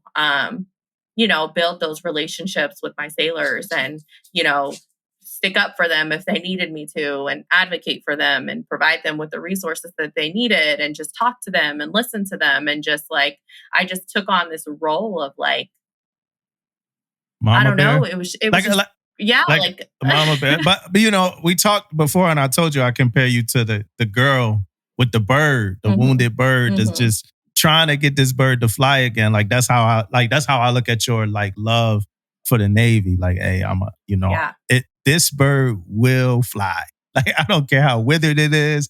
I'm giving it some bird feed. At some point, this bird will get up and fly or whatever. I'm a little different. I'm like the teen brother, the adolescent brother who might play on a sports team or whatever, come home every now and then and rough my little brother up. You know what I'm saying? Like, it's out of love, but I'm roughing it up. Like, we get on our podcast every now and then and we throw a little bit of taps, to things that we think could get better. Listening to you, though, I know you got a deep love for it. And then I also know you really care and you're going to try your best to like nurse a lot of these things back to health. So I could see you doing that with your junior sellers. Now, through all of this, though, you get to Hawaii and it's still another mental health thing you got to go through because now you still want to see a therapist in Hawaii, right? Now, how does that go for you? Yeah. So my therapist leaving Virginia, she was like, you need to continue therapy. Like you need to, this is what you need to do to get better. And so I had built this relationship. I started trusting therapy. It was going well. And so I said, yes, you're right. So that's what I'm going to do. So we all know when we check in, you got to drop off your medical records and all that. So as soon as I drop off my medical record, I request to speak to someone and I tell them like I need to get into mental health immediately. And I don't, I guess maybe that was like weird for them because it was obvious that the person I was talking to was uncomfortable. So he was like, oh, okay, yeah, give me a second, I'll call you back. So he calls me back like 5 minutes later. And then he puts the doctor on the phone and she's like asking me questions. And I tell her what's going on. And I'm like, yeah, hey, I just came back from this command. I just came off this deployment. Like I've been seeing a counselor regularly. Now that I'm here, I have to seek therapy through, here. And so she's like, okay, well, she listens and she's like, well, are you like suicidal? Are you going to hurt yourself? And I'm like, no. And so she was like, well, this is what she said. She was like, well, we only give therapy referrals to like our deployers and you're on a short command. And so I was not expecting that, but this is my first time too, going through like seeking out therapy or mental health through like the regular Navy healthcare system, right? Because the special operations community healthcare system is a little different.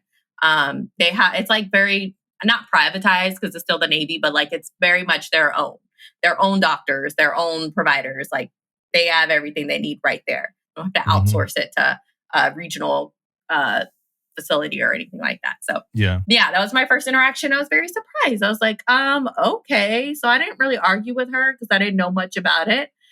So I immediately, text my therapist that I was working with, and, she's like, okay, this is what we're going to do.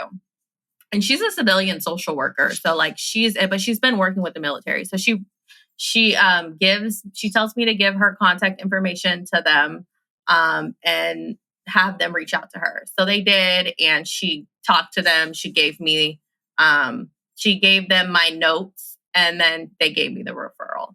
So that was like a week process, I want to say, to finally be able to get the referral. I want to say a month later was my actual appointment, and it's still COVID time. So it was virtual. Mm-hmm. And I didn't really like my therapist. He sounded like such a surfer bro, and just very like inauthentic, and just like, I don't know. I did not vibe with this therapist like at all. Mm-hmm. So I want to say I saw him for like 3 sessions. 3 sessions, and it was spread out across like every month. So like for 3 months, I'm like going to therapy with this dude, and it's not working out. It sounded like he was like reading from a textbook. So I tell this part because, like, guys, if you're in therapy and you don't like your therapist, that's okay. Get another one, because you're entitled to do that. So I did not vibe with him, and so I was like, hey, like, actually, like, can we just see a psychiatrist? Because I also did not want to wait. I went from having therapy once a week to once a month. Yeah. And then after 3 months or 4 months, actually, after not like having my regular therapy appointments, I was just kind of like over it. Like whatever at this point, like just give me some meds, because I can't afford to fall back to where I was. Because that's what I was scared of. Honestly, a trigger and a trauma for me was to think about getting back to such a low place. Like, I don't ever want to get there again. So I was scared. And so I asked to speak to a psychiatrist, and he was like, cool, no problem. So I got in with the psychiatrist. We talked. He prescribed me some anti-anxiety medication, some antidepressant medication. And things started, improving, going on the up and up. So I want to say after, my medication stabilized, I got back into therapy. It was still every month, right? Because I come to find out, because I do my research, there's just a shortage of providers on the island, a major shortage. And not just providers in the island, but like in the Navy and the military, and then in the entire country.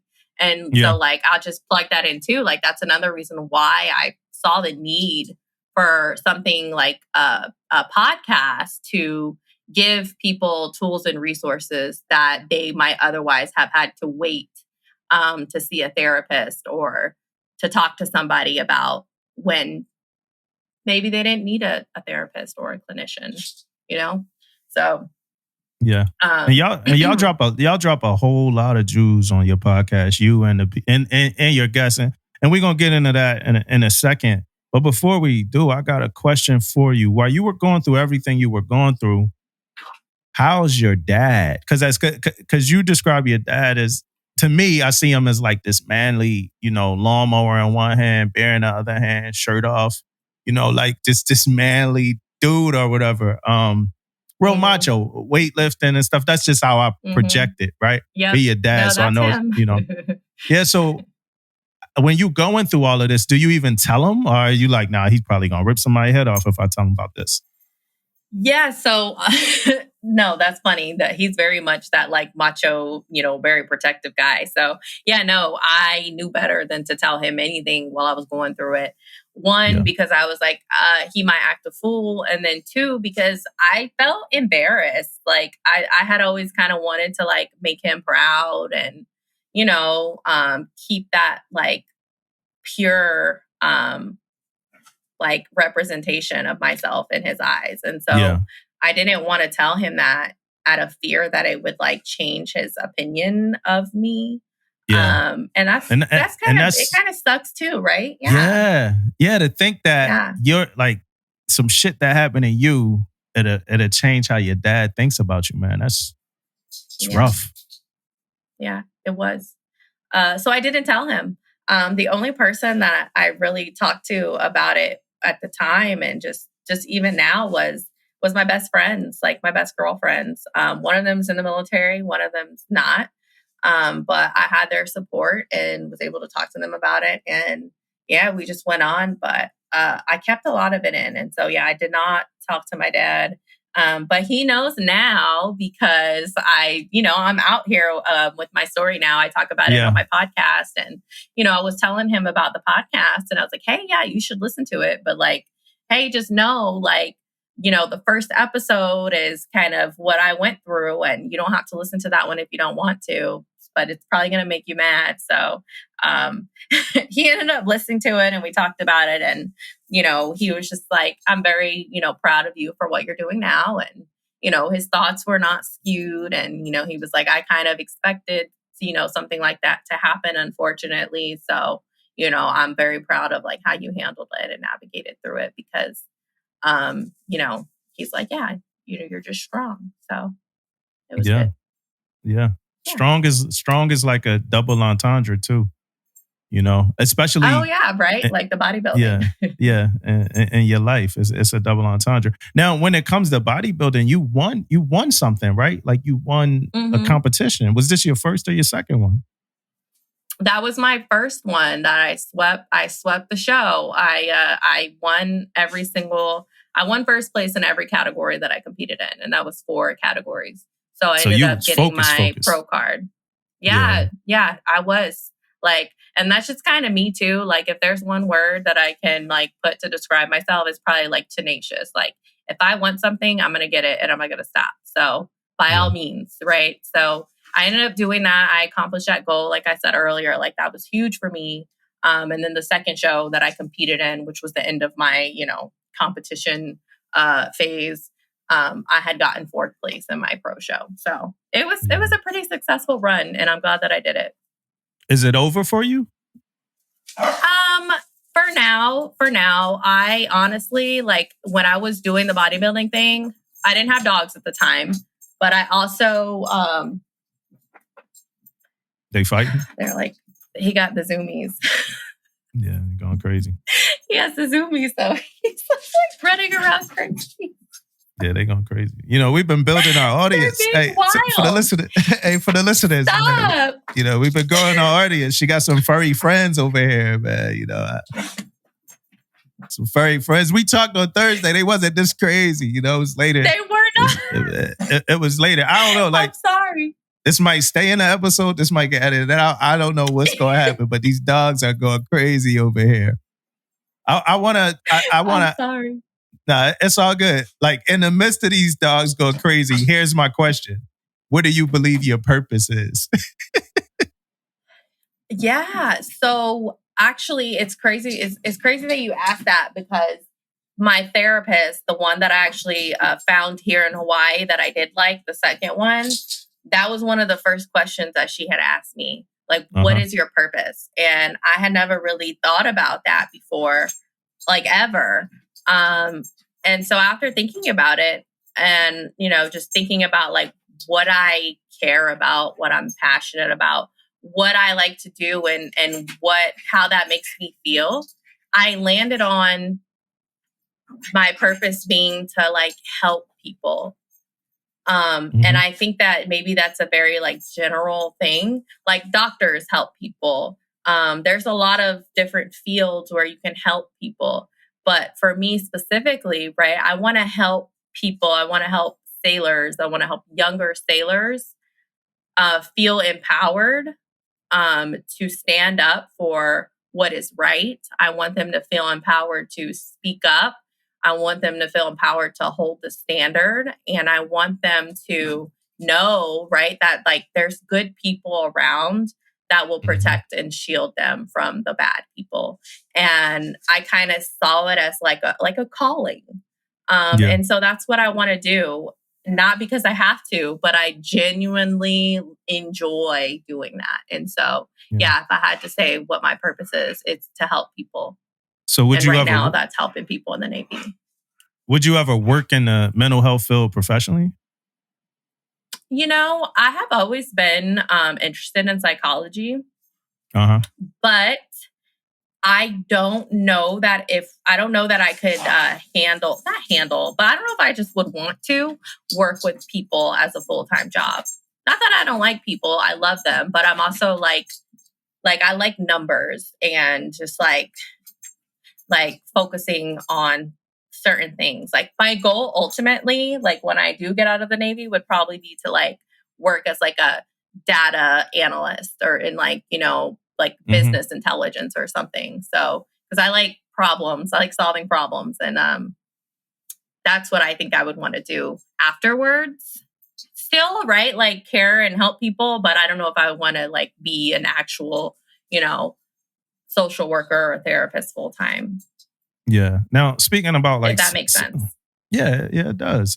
Speaking about solving problems, like, do you have any self-care practices? So, I got one I'm gonna talk to you about. Is actually specified to work. I call it preventative stress practice. So, preventative stress practices for me, my biggest one now is just saying no, right? At work, right? So, we always talk about how people deal with stress after they get it and how resilient people could be. One of mine at work now is saying no. Since I was a E1, probably for like the first 8 years of my career, I never said no. Like I said yes to like everything. I do this, I do that, I do this, I do that. And that carried over to even being a chief. I do this, and my mom always would ask me like, yo, why, like, you don't have to do that. Why you doing that? You don't have to do it. I'm like, yo, mom, I do. Like, I'm a team player. Like, what you mean? I'm just the military. Like, I always thought like, yo, just commit to a point. At one point in my career, I was burnt out and like somebody over me, I didn't know I was really burnt out, but I had been working like 13 days straight or something. Somebody over me came in my office during lunch and it was my first lunch. I worked through lunch for like 13 days. This was the first lunch I decided to take. And somebody had got me some Popeyes, right? So I'm eating Popeyes chicken and they come in, and I talked about this on a pod before. The people above me, they came into my office and they started talking to me about something that we had to do in November. And it was like August. Now, so y'all coming, I didn't work 13 days straight. Y'all coming in here and talk about putting heaters on y'all patrol craft in November and it's August. And I said something that like, I wasn't looking at them when they were talking. I was eating my food. It was lunch. I worked in the same office as my officers and my chiefs. I was the LPO. My chiefs were in there. I'm eating my food. And they said something to me. And I responded. I got in trouble for this. I got like fired as an LPO for a little bit. A whole bunch of stuff, right? I got in trouble for it. But for me, my biggest lesson learned I had a whole lot of lessons learned out of this. But my biggest lesson learned was like, I need to prevent this from happening. I need to take my own kind of precautions to prevent this from happening. So one of the things was to make sure that for me, it was like, all right, I'm going to respect lunch, right? And I'm going to respect other people's lunch. But another thing was like, all right, I have to start saying no. I mean, this was shore duty. I was coming to work on Saturdays sometimes, troubleshooting stuff.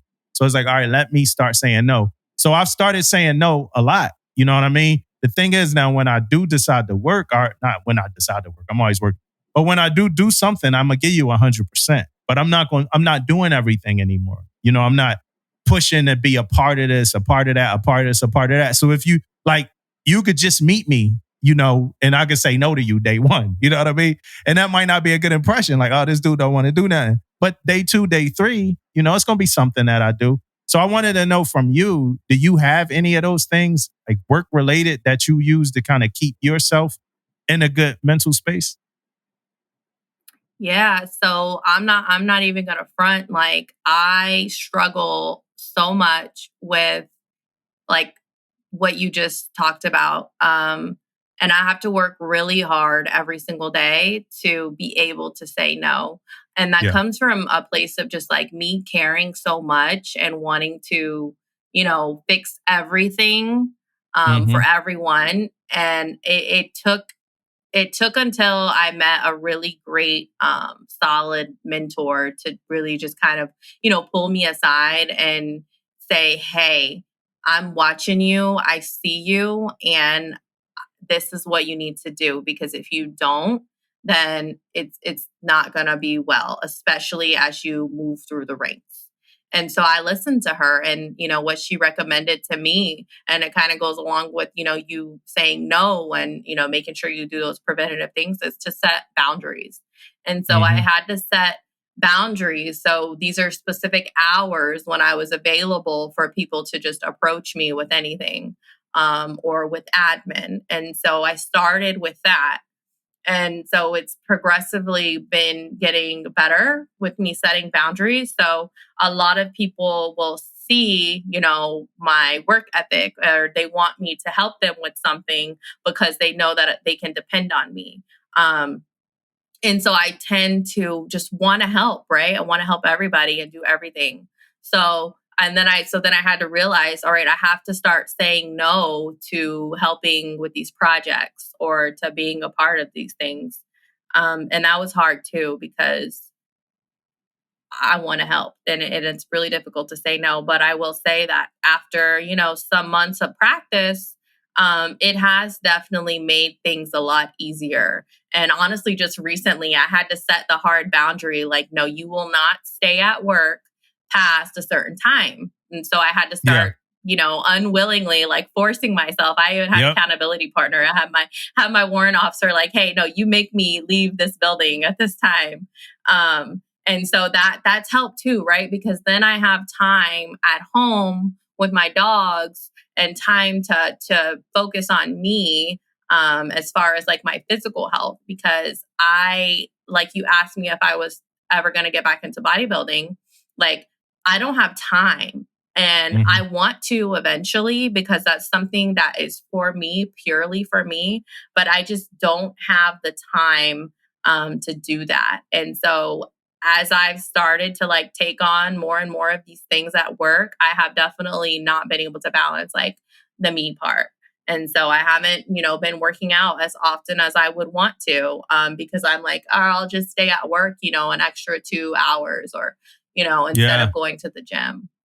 Yeah, we pushed that off. Finding that balance is really hard. It's still hard, and you have to be really disciplined in order to do that, and give yourself some grace. I think that's also one of the biggest parts, right? It's like, give yourself some grace and know that you deserve to be taken care of too. You said you were very active in the Reddit space. That's where you get a lot of information and talk to sellers and stuff at, right? Yeah. So Reddit and on Facebook. A lot of our sailors today, and the newer generation, are very, very active on social media. And I am too. And I think social media is a great resource to find out data, organic data. And so that's not where it started, but that's where I'm at with it now. But when it comes to Reddit, I would often go onto Reddit and see sailors post either questions about how to get mental health care. And then the other biggest thing was they would post about how difficult it was to get mental health care. Yeah. And then the last biggest thing, that really resonated was they would post about just like their toxic leadership or situations that would get them, wanting to seek mental care or to get separated from the Navy or to just feel at a complete loss. So they were just very like dark and discouraging posts that I would see. Or the other ones, like I said, were questions about how to get help. And so I realized, and like this is coming up like every single day. Yeah. And that's when I realized, like, hey, there's a disconnect here. There's a disconnect. There's a problem. There's something going on, and our sailors don't know how to get the care that they need. And not only that, but like they're suffering. And so, like, again, I mentioned earlier, like that's where the idea for the podcast came from. It's like I want to do whatever I can. And it ended up being this podcasting platform to provide resources and knowledge to sailors and service members on how to get the care that they are entitled to, as well as give them tools and resources that they can use to like help themselves and cope and get through things. Yeah, it's a good, like, I look at you like a connector. Like, it's a good connector point. Yeah, like, it's cool. Yeah, it's cool to like be able to. Yeah. And I told you before that, like, I'm not saying that this is an absolute fact, but a thought in my head is if I would be afraid, to go seek mental health myself, because I would be concerned about how my like ability to lead would come into question between sellers and junior sellers.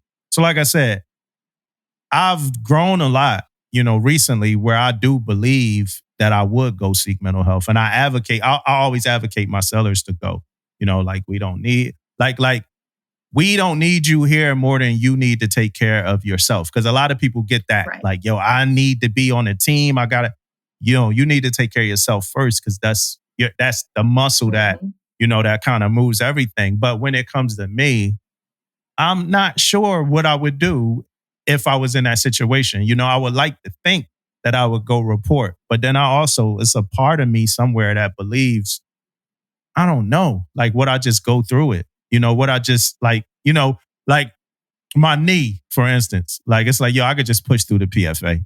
Like, can I just push through? How long can I push through or whatever? Because I don't want anybody to question my ability to lead. So I'm not sure. Right.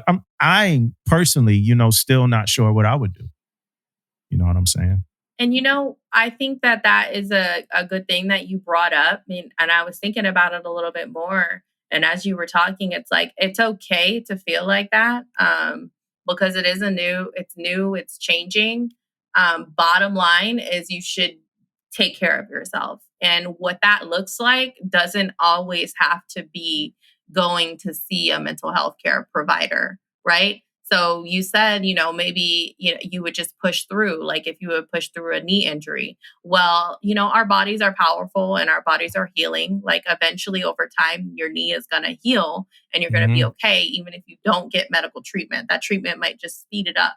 So the same with like mental health issue, right? Or maybe like depression or anxiety. Like there are ways to get better, to build that resilience, to build that toughness that don't always involve getting in front of a therapist or a provider, or that can act as a Band-Aid until you are able to get that. And so like, I just wanted to say that too, like, it's okay if you don't feel comfortable.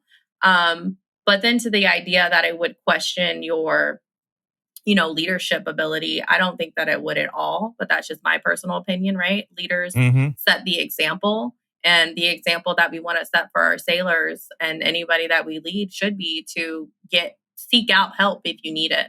And whatever that looks like is what it looks like. But yeah, I think that. Because it'll absolutely hinder, it'll hinder my ability to lead, no matter what. No matter what perception is. I mean, and we deal in perception a lot. But I know it's a lot of people like that that's like not 100% sure, what exactly they would do. But at some point, you're going to be hurting yourself and others more than you're helping. You know what I'm saying? At some point, especially when you're trying to play hero ball. That's what I kind of call a hero ball. So I would love to think, my wife works in mental health too. So I would love to think that I would kind of know. Yeah, she's a clinical. She's a therapist. She do like DV and all that stuff. Wow, that's awesome. Yeah. Well, then you got it right there. You could just talk to your wife. Oh no, nobody would have to know. Can't do that. It's like it's your wife. It's your wife. So I know you that's like rules. You've seen her like spill the spaghetti when she shouldn't have. Like it's like, like I don't want any advice from you. Like, and that's just a joke. That's just a joke. But so I know. I want to talk about my introduction to Seeds of Triumph, your podcast, right? So, I'm chilling. It's crazy how this is just a interjected thought. It's crazy how we can have the same conversation, completely different the second time around. Because we told the listeners earlier, like that. We already talked. It's a completely different conversation, y'all. So it is. I'm on a D-Guts. I follow D-Guts, and for a period, like he's like out of like putting pods out for some reason. So I'm like, where the hell is D-Guts? And then like another pod pops up at some point, and it's about mental health, right? So I was like, all right, so D-Guts then hooked up with some therapists or something like that. Let's see how this goes. You know what I'm saying? So I told her the podcast. I'm like, oh man, she ain't a therapist. So I'm like, all right, let me, I'm gonna give it a listen. I'm gonna see, and that's who I am, right? I'm I'm not, all right, let me give it a listen and see what they talking about. And I'm telling you, I game plan 8 minutes. I game planned a good 8 minutes. I'm supporting D-Guts. I'm going to check out what's coming out on the channel. 8 minutes. 33, 37 minutes in, which is pretty much the whole episode, I was captivated. I was like, okay, she got a really good story. But then I completely understood, because it's like, you talked about it earlier. Normally when we talk about mental health and things like that, people are looking for credentials, right? But after the end of the episode, I completely understood why you were on the mission that you were on. And that's why in the beginning, I compared it to like a superhero mission, because you got your vigilante superhero, you got this person, you got that person. And that's what I compared. And of course it's not, the picture is never perfect, because none of us are. It's always a flawed picture. But it was really good to hear somebody with that much passion about advocacy, right? So now what you're doing on Caesar Triumph, so your first episode is you, talking, telling your story. It was the story you told here, a little shorter, but talking, telling it, and then you link up. Next episode, all right, you're linking up with different people in the field, and it's getting more. You got episodes about, sleep, how important that is. You got episodes about moral injury, how important that is. And at some point, in the very beginning of this podcast, episode 10 of your podcast, you link up with Pack Fleet Master Chief to Corsic, right? By episode 10 of this budding podcast. How does it happen that you link up with one of the 4 fleet Master Chiefs in the Navy on your 10th episode? Because I think this like my 73rd. This like my 73rd episode. You know what I'm saying? And it's like, and as important as you are, you know what I'm saying? I wouldn't mind a fleet Master Chief for 74. To follow up with you. Right. But how that happened with you? You just got out of single digits and linked up with a fleet Master Chief. Yeah. So, like I said, one thing about me, very tenacious. I'm not going to take credit for it though. And if I'm being 100% honest, I didn't realize, I knew who he was, but I didn't realize who he was, one of the 4 fleets, right? I was like, I had to look up the rank structure of from the MCPON to, a CMC. So after I did that, I get the question now, but it's just, I think just being well connected and definitely working in the AOR had helped. So the Intel community is very small. The CT community is even smaller. And so everybody knows somebody that knows somebody that knows somebody. And my boss, he's a warrant officer, his wife worked at Pack Fleet. And so she had connections within that building. And she put me in contact with the Fleet Master Chief's aide, who was an MC chief. And she actually started up, his podcast that comes out every Fridays with Fleet.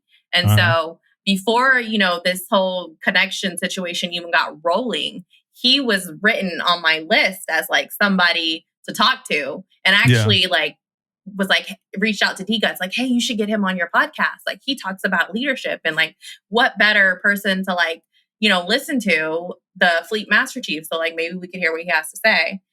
And so there was this fear too that maybe it was going to be a kind of kiss the baby show. But after listening to his leadership philosophy, I'm he's a very true and genuine person. Yeah. And mental health is such a big deal. So I got in contact with the aide and we just started talking, and she listened to the podcast. And I want to give all the credit to her, because she really believed in it and supported it, and was very adamant about having him help me and get on this podcast. And I also think that he was really happy to do it.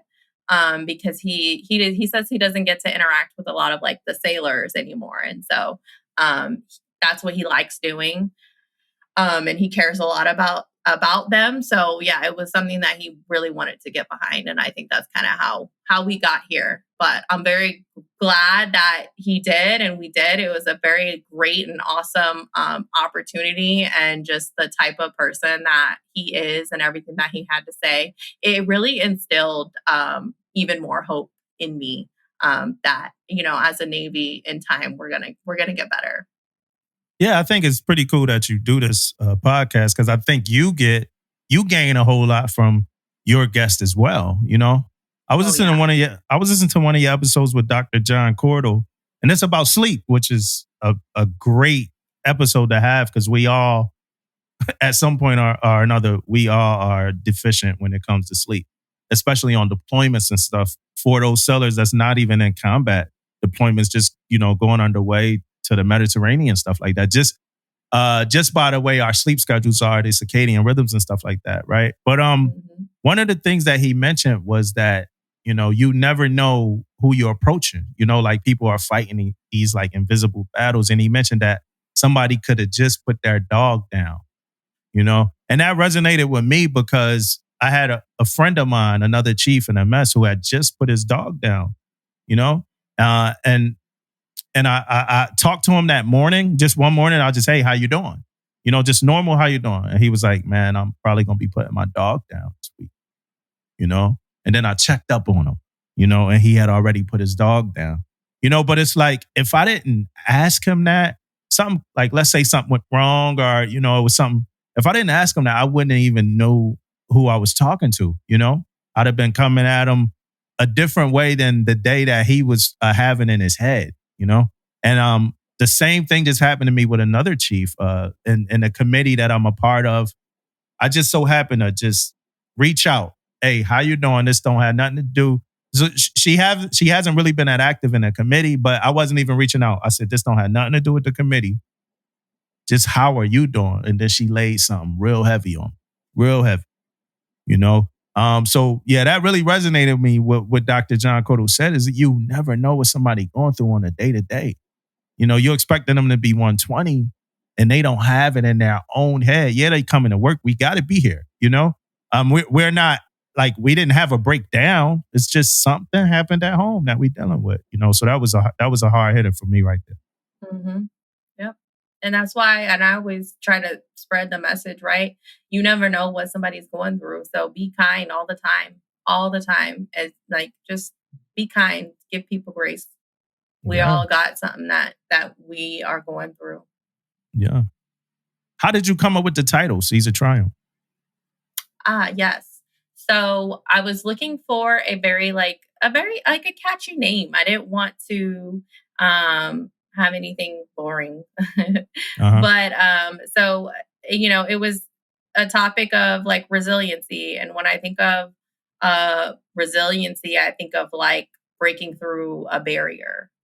Overcoming something. Yeah. And so I'm a big like Tupac fan, right? And so he does a lot of poetry, he has raps. And then so one of the things that resonated from him with me like forever, as long as I can remember, right, is the rose that grew in the crack from the concrete. And it's about like resiliency and like breaking through like tough times, hard times, right? Flourishing from barriers or from nothing or from the ugly. And so that image popped in my head, and it kind of went from there. So in my logo, right, it's like a sprout from a brain. And that's kind of my representation of, the poem.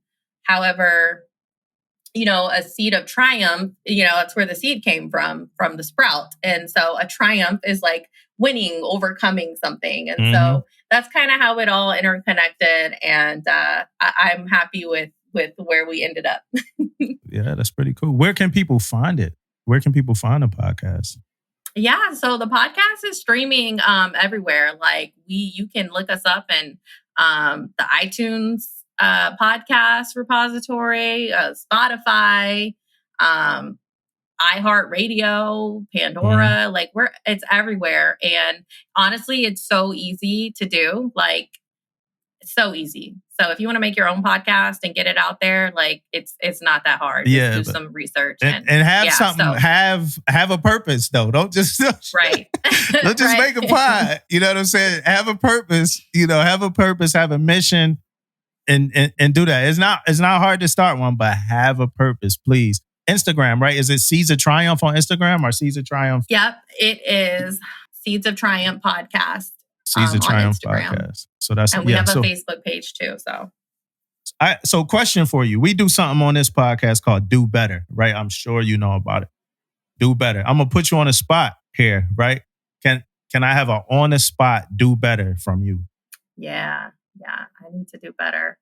Honestly, right now, if I'm being honest, I need to do better with my like PT and working out. Okay, so you went with yourself. Like, So you going with yourself on this one, right?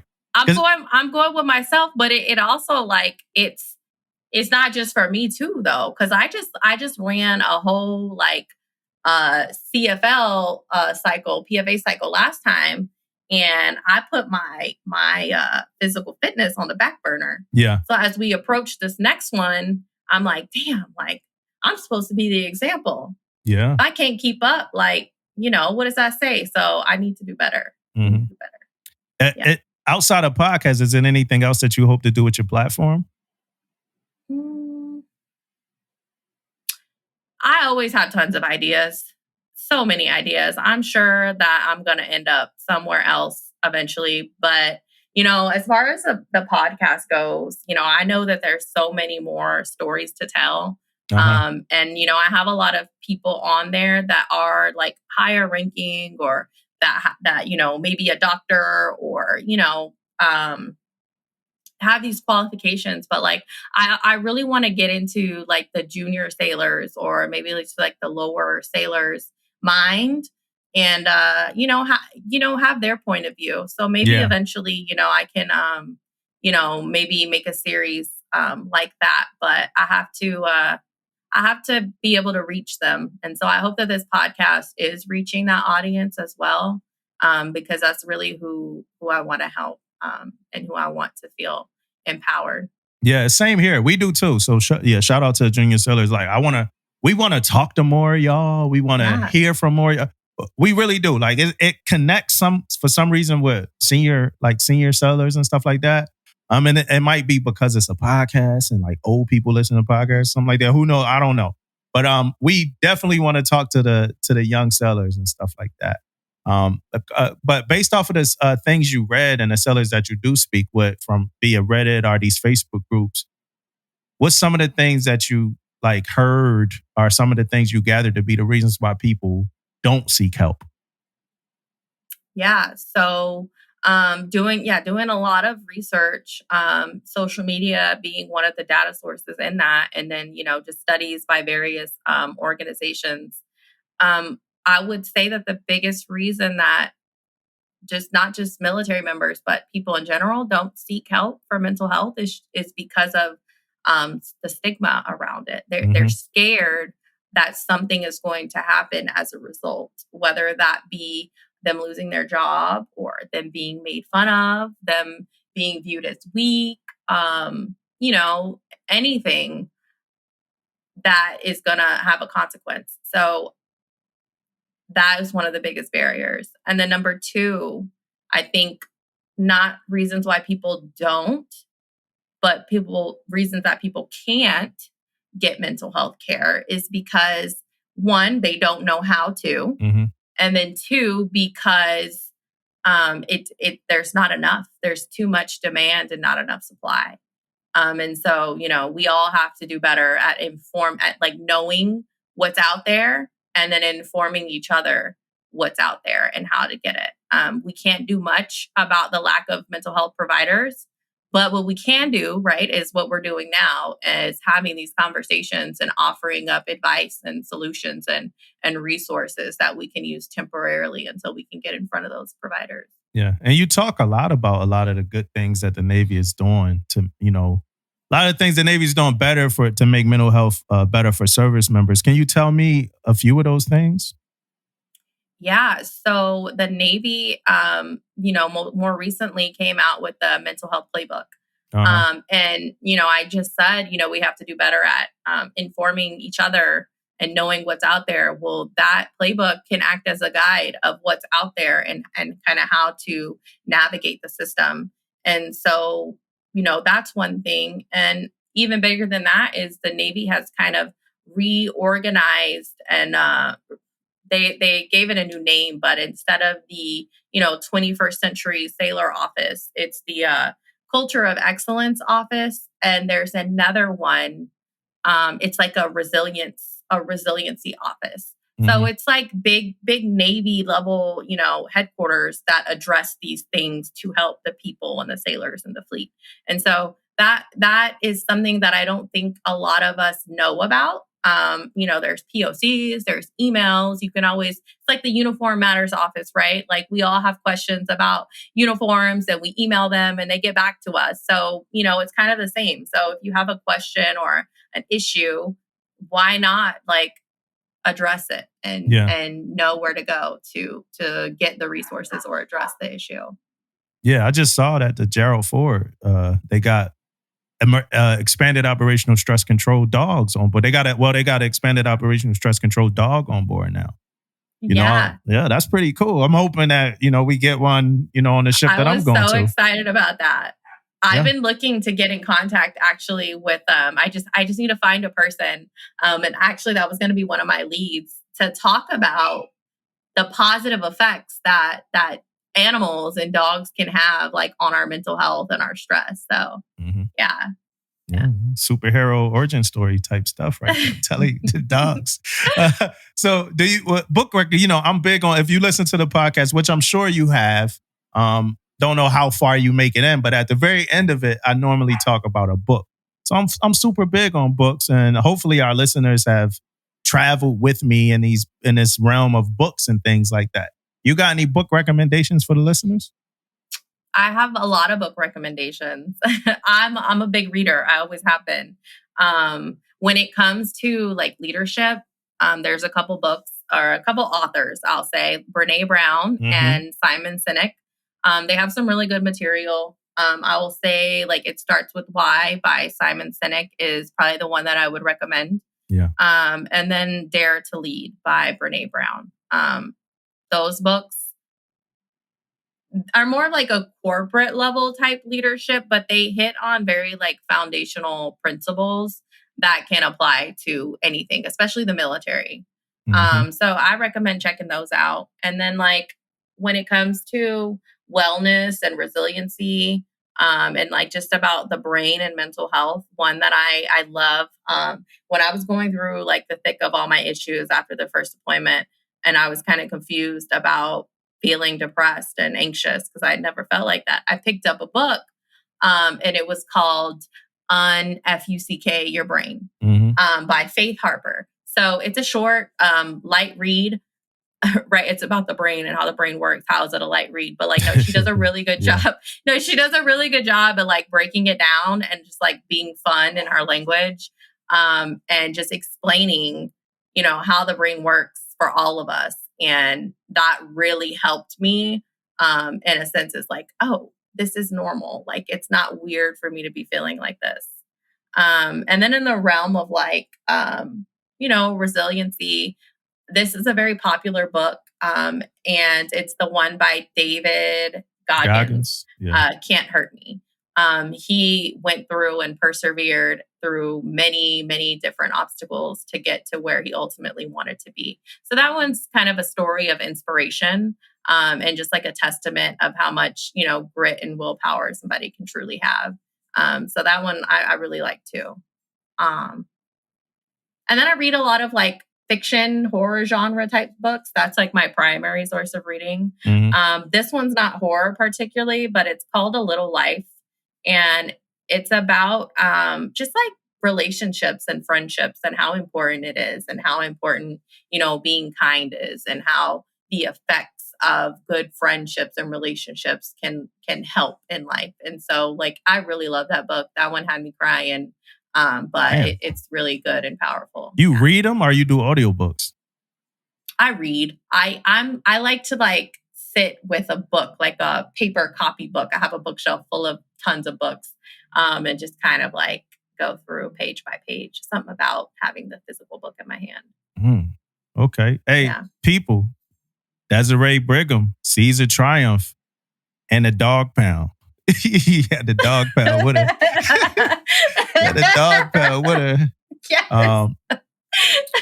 But let me tell you something. We like we've said it already twice. We talked already last week. Unfortunately, that episode can't come out.